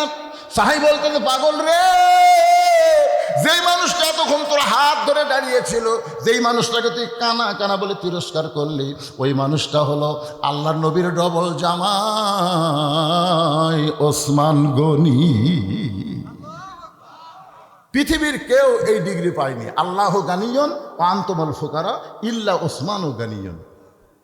একদিন আল্লাহ নবী বলে, ওসমান, আল্লাহ তোমাকে কত সম্পদ দিছে? ওসমান গনি বলতেছে, ইয়া রাসূলুল্লাহ, আল্লাহ আমাকে কত সম্পদ দিছে, তার হিসাব আমি পুরোপুরি দিবার না পারলেও একটা হিসাব আমার কাছে আছে। রাসূল বলে, সেটা কি হিসাব? বলে, আল্লাহ আমাকে যত সম্পদ দিছে, এই সম্পদ গুদামজাত করে গুদামে তালা লাগানো, সেই তালার চাবি টানতে একটা উট হিমশিম খায়, কিছুই কয় না। আপনি বুঝতে পারেননি যে কয়টা গুদাম মাল ভর্তি করে গুদামে তালা দিছে, তালা দিয়ে সেই তালার যে ছোড়ানি কন্যার চাবি কন, এই চাবি টানতে একটা উট হিমশিম খায়। তাহলে চিন্তা করেন কত সম্পদ আল্লাহ ওসমানকে দিছে। তো রাসূল বললে, ওসমান, আল্লাহ যদি এই সম্পদ ফেরত চায়, মনে করো আল্লাহ তোমাকে যা দিছে এখন ফেরত চাচ্ছে, তুমি কি করবে? এই কথা শুনে ওসমান গনি মারল দৌড়। যেই দৌড় মারছে, সাহাবীরা বলতেছে, ইয়া রাসূলুল্লাহ, দেখেন, যেই বলছেন আল্লাহ যদি ফেরত চাই, ওসমান গনি কি দৌড় মারল। আল্লাহ রাসূল বললেন, তদন্ত না করে কোনো কথা বলো না, একটু ধৈর্য ধরো। কিছুক্ষণ পরে ওসমান গনি যে উট ওই চাবি ঢোয়ায়, ওই উটটা রশি ধরে টেনে টেনে নবীর কাছে এসে বলতেছে, ইয়া রাসূলুল্লাহ, গুদাম শুধু না, গুদামের ভিতরে সম্পদ না, শুধু তালা না, এই চাবি বহন করা উটটাও আমি আল্লাহ দিয়ে দিই। তো রাসূল বলতেছে, ওসমান, সবই যদি আল্লাহ দিলে তোমার জন্য কি রাখলে? ওসমান গনি বলতেছে, লা ইলাহা ইল্লাল্লাহ মুহাম্মদ রাসূলুল্লাহ ছাড়া আমার অন্য কিছু দরকার নেই। সঙ্গে সঙ্গে নবী কান্দার বলে, আল্লাহ, যে ওসমান চাহিদা মাত্র সব তোমারে দিয়ে দেয়, তুমি সে ওসমানকে কি দিবা? আল্লাহ বলে, আমার গানি ডিগ্রি ওসমান রে দিয়া দিলাম। এখন যদি আপনাকে বলি যে আপনাদের পকেটে যা আছে আজকে আল্লাহর ঘরের জন্য আপনারা দিয়ে দেন, তো দিবেন না? সঙ্গে সঙ্গে রাখাল চিল্লা বলতেছে, এই জন্যই তো আমি বারান্দাত নামাজ পড়ি। কথা কি খেয়াল করে শুনতেছেন? এই জন্যই বারান্দাত নামাজ পড়ি, আমি ভিতরে ঢোকার সাহস পাই না। ভিতরে নবীর দামি দামি সাহাবি, এই দামি দামি সাহাবির মধ্যে আমি সাধারণ রাখাল কেমনে জানাই? কিন্তু ওই পথিক ওমর ফারুকের দিকে আঙ্গুল তুলে বলতেছে, ওই পথিক আমার সর্বনাশ করছে। ওই পথিক আমারে কয়েছে, ওমরকে যদি দেখতে চাও তাহলে সামনে কাতারে নামাজ পড়া লাগবে। আমার সারা জীবনের সাধনা একটা বার আমি হযরত ওমরকে দেখতে চাই। শুধুমাত্র হযরত ওমরকে দেখার জন্যে বারান্দা থেকে সামনে কাতারে আইছি। কিন্তু সামনে কাতারে এসে ওই পথিককেই যদি মেহরাবের মধ্যে আমি দেখতে পাই, যে পথিক আমাকে বলছে সামনে কাতারে গেলে ওমরকে দেখা যাবে, সেই পথিককেই যদি দেখতে পাই, তাহলে তোমরাই বলো লোকমা ছাড়া তো আমার উপায় নাই। আমি আল্লাহু আকবার লোকমা দিয়ে ওই পথিককে মেহরাব থেকে সরাই দিব। ওই জায়গায় হযরত ওমরকে আমি এক নজর দেখতে চাই। হাজার হাজার সাহাবেরা কান্দে। সমস্ত সাহাবী যখন কাঁদতেছে, রাখাল চিল্লায় বলে বারান্দায় নামাজ পড়া ভালো, এই ভিতরে কেন কান্দা কান্দি শুরু হয়ে গেল? ওসমান গনি বলে, রাখাল ভাই, ভিতরে কান্দার কারণ হলো তুমি যারা পথিক পথিক বলতেছ তিনি হলেন হযরত ওমর। গাছের গোড়া কাটলে গাছটা যেমন ঠাস করে পড়ে যায়, রাখাল তেমনি মেহরাবের মধ্যে কাটা মুরগির মতন চটপট করে বলে, আমিরুল মুমিনিন, আমি আপনাকে তওবা পড়াইছি, আমি আপনাকে মুনাফিক কইছি, আমি আপনাকে ভণ্ড কইছি, অদম রাখালকে আপনি কিছুই বলেননি। সঙ্গে সঙ্গে হযরত ওমর এক টানে রাখালকে তুলে রাখালের কপালে একটা চুমা দিয়া রাখালকে বুকের মধ্যে চাইপা ধরে সমস্ত সাহাবেরা বলতেছে, আমিরুল মুমিনিন, যে রাখাল আপনাকে তওবা পড়ানোর কথা বলতেছে, আপনাকে মুনাফিকের কথা বলতেছে, আপনাকে ভণ্ডের কথা বলতেছে, আপনি সেই রাখালকে কোনো শাস্তি না দিয়া তাকে কপালে চুম্বন দিয়ে বুকের মধ্যে জাপটে ধরলেন। ওমর ফারুক বলে, সাহাবীরা রে, আমি এত কথা হজম করার পিছনে কারণ হলো আমি রাখালকে দেখি নাই, রাখালের ভিতর আমার আল্লাহর কোরআন দেখা যায়। শুধু কোরআনের ওয়াসল্য হবে না, বাস্তবে কোরআনের দল গঠন করে কোরআনের পক্ষে আমাদের কাজ করতে হবে। এই কোরআন অনুযায়ী আমাদের চলার শপথ নেওয়া লাগবে। যদি কোরআন অনুযায়ী আমি চলতে পারি, শুধু ওয়াজের ময়দানে কোরআন থাকবে না, প্র্যাকটিক্যাল ময়দানে কোরআন অনুযায়ী বাংলাদেশ চলবে। ধরে কোন কথা ঠিক কি না? সব দেখা হলো শেষ, আগামীতে দেখবো আমরা আল্লাহর কোরআনের বাংলাদেশ। কারা কারা রাজি? দুই হাত তুলে আমার আল্লাহকে দেখান। লিল্লাহি তাকবীর। হাত নামান। মাশাআল্লাহ, কলজা ভরে গেছে বারে। আমি মনে করছি মাশাআল্লাহ শুনবেনই তো, শুনবেন না মানে সবসময় শুনবেন নাকি? দুই একজন কয়, হুজুর আপনার ওয়াজ না দিলে আমার ঘুমই ধরে না। আলহামদুলিল্লাহ, আল্লাহ কবুল করুক। সকলে ইস্তিগফার, আস্তাগফিরুল্লাহ রব্বি মিন কুল্লি জামবি ওয়া তুবু ইলাই, লা হাওলা ওয়ালা কুওয়াতা ইল্লা বিল্লাহিল আলিয়্যিল আযীম। আল্লাহুম্মা সাল্লি আলা মুহাম্মাদ, আল্লাহুম্মা বারিক আলা মুহাম্মাদ, আল্লাহুম্মা আমিন। আল্লাহুম্মা আনতাস সালাম ওয়া মিনকাস সালাম, তাবারাকতা ইয়া যাল জালালি ওয়াল ইকরাম। আয় আল্লাহ, তোমার বান্দারা বাড়িতে ফ্যান ছিল, বাড়িতে বাতাস ছিল, আরামের খাট ছিল, ঘুম ছিল, সব কিছু বাদ দিয়া আল্লাহ তোমার কোরআনের মহব্বতের পাগল হইয়া এই জান্নাতের বাগানে বসে বসে দীর্ঘ রাত পর্যন্ত কোরআন হাদিস আলোচনা শোনার শেষে আমি গুনাহগারের সঙ্গে রহমতের দরজায় ফকির হয়ে দোকানা হাত তুলেছি। মেহেরবানি করে আজকের মাহফিল আমাদের সকলের হেদায়েতের জন্যে, নাজাতের জন্যে, জান্নাতের জন্যে আল্লাহ কবুল করো। এই মাহফিলের শুরু থেকে শেষ পর্যন্ত যত আলোচনা হয়েছে আল্লাহ, এর মধ্যে যদি ত্রুটি হয়, ভুল হয়, মাফ করে দিও। এর যা হাদিয়া মঞ্জুর করো। সোনার মদিনায় নবী পাকের রওজা মুবারকে কবুল করো। তামাম আম্বিয়ায়ে কেরাম, আসহাবে কেরাম, তাবিঈনে কেরাম, তাবা তাবিঈনে কেরাম, তামাম পৃথিবীর মাটির নিচে যত মুমিন মুমিনা শুয়ে আছে আল্লাহ, সকলের ওয়াফরে হাদিয়া কবুল করো। আল্লাহ, আমরা যারা হাত তুলেছি, আমাদের মধ্যে জনম দুঃখনী মা যাদের কবরে গেছে, দরদের বাবা যাদের কবরে গেছে, আল্লাহ বাপ মার কবরকে জান্নাতের টুকরা বানায় দাও। আয় আল্লাহ, যারা কষ্ট করে মেহনত করে তোমার মসজিদকে কেন্দ্র করে আজকের জান্নাতের বাগান লাগাইছে, তাদের সকলকেই তুমি জান্নাতি কবুল করে 5 ওয়াক্ত নামাজি কবুল করে নাও। আয় আল্লাহ তাআলা, যেই কোরআনের আলোচনা শুনলাম, বাস্তবে সেই কোরআন বাংলার মানুষকে একটা বারের জন্য হলেও দেখার তৌফিক দিয়ে দাও। আল্লাহ, আমরা কোরআন অনুযায়ী চলবো এমন একটা সামাজিক রাষ্ট্রিক অবস্থা আমাদেরকে দান করে দাও। আল্লাহ, আমার মা বোনেরা পর্দার অন্তরালে বসে বসে শুনে চাবিদা সালিহা পর্দানিশি কবুল করে মা ফাতেমার চরিত্র দান করো। আজকের মাহফিলের সম্মানিত সভাপতিকে আল্লাহ তুমি কবুল করো, সহসভাপতিকে কবুল করো, প্রধান অতিথি বিশেষ অতিথিদের আল্লাহ তুমি কবুল করো, আলেম ওলামাদের কবুল করো। আল্লাহ, তোমার যেই যুবক বান্দারা কষ্ট করে মেহনত করে আজকে এই বাগানের তদারকি করলো, সমস্ত যুবকদেরকে কোরআনের সৈনিক হিসাবে আল্লাহ তুমি কবুল করে নাও।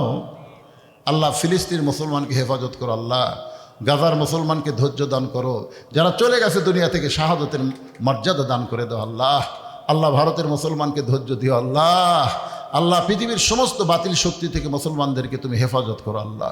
সুবহান রাব্বিকা রাব্বিল ইজ্জাতি আম্মা ইয়াসিফুন ওয়া সালামুন আলাল মুরসালিন আলহামদুলিল্লাহি রাব্বিল আলামিন ওয়াজাল আখিরাতি কালিমাতুন ইনদাল মাউতি। সকলে পড়েন লা ইলাহা ইল্লাল্লাহু মুহাম্মাদুর রাসূলুল্লাহ সাল্লাল্লাহু আলাইহি ওয়াসাল্লাম।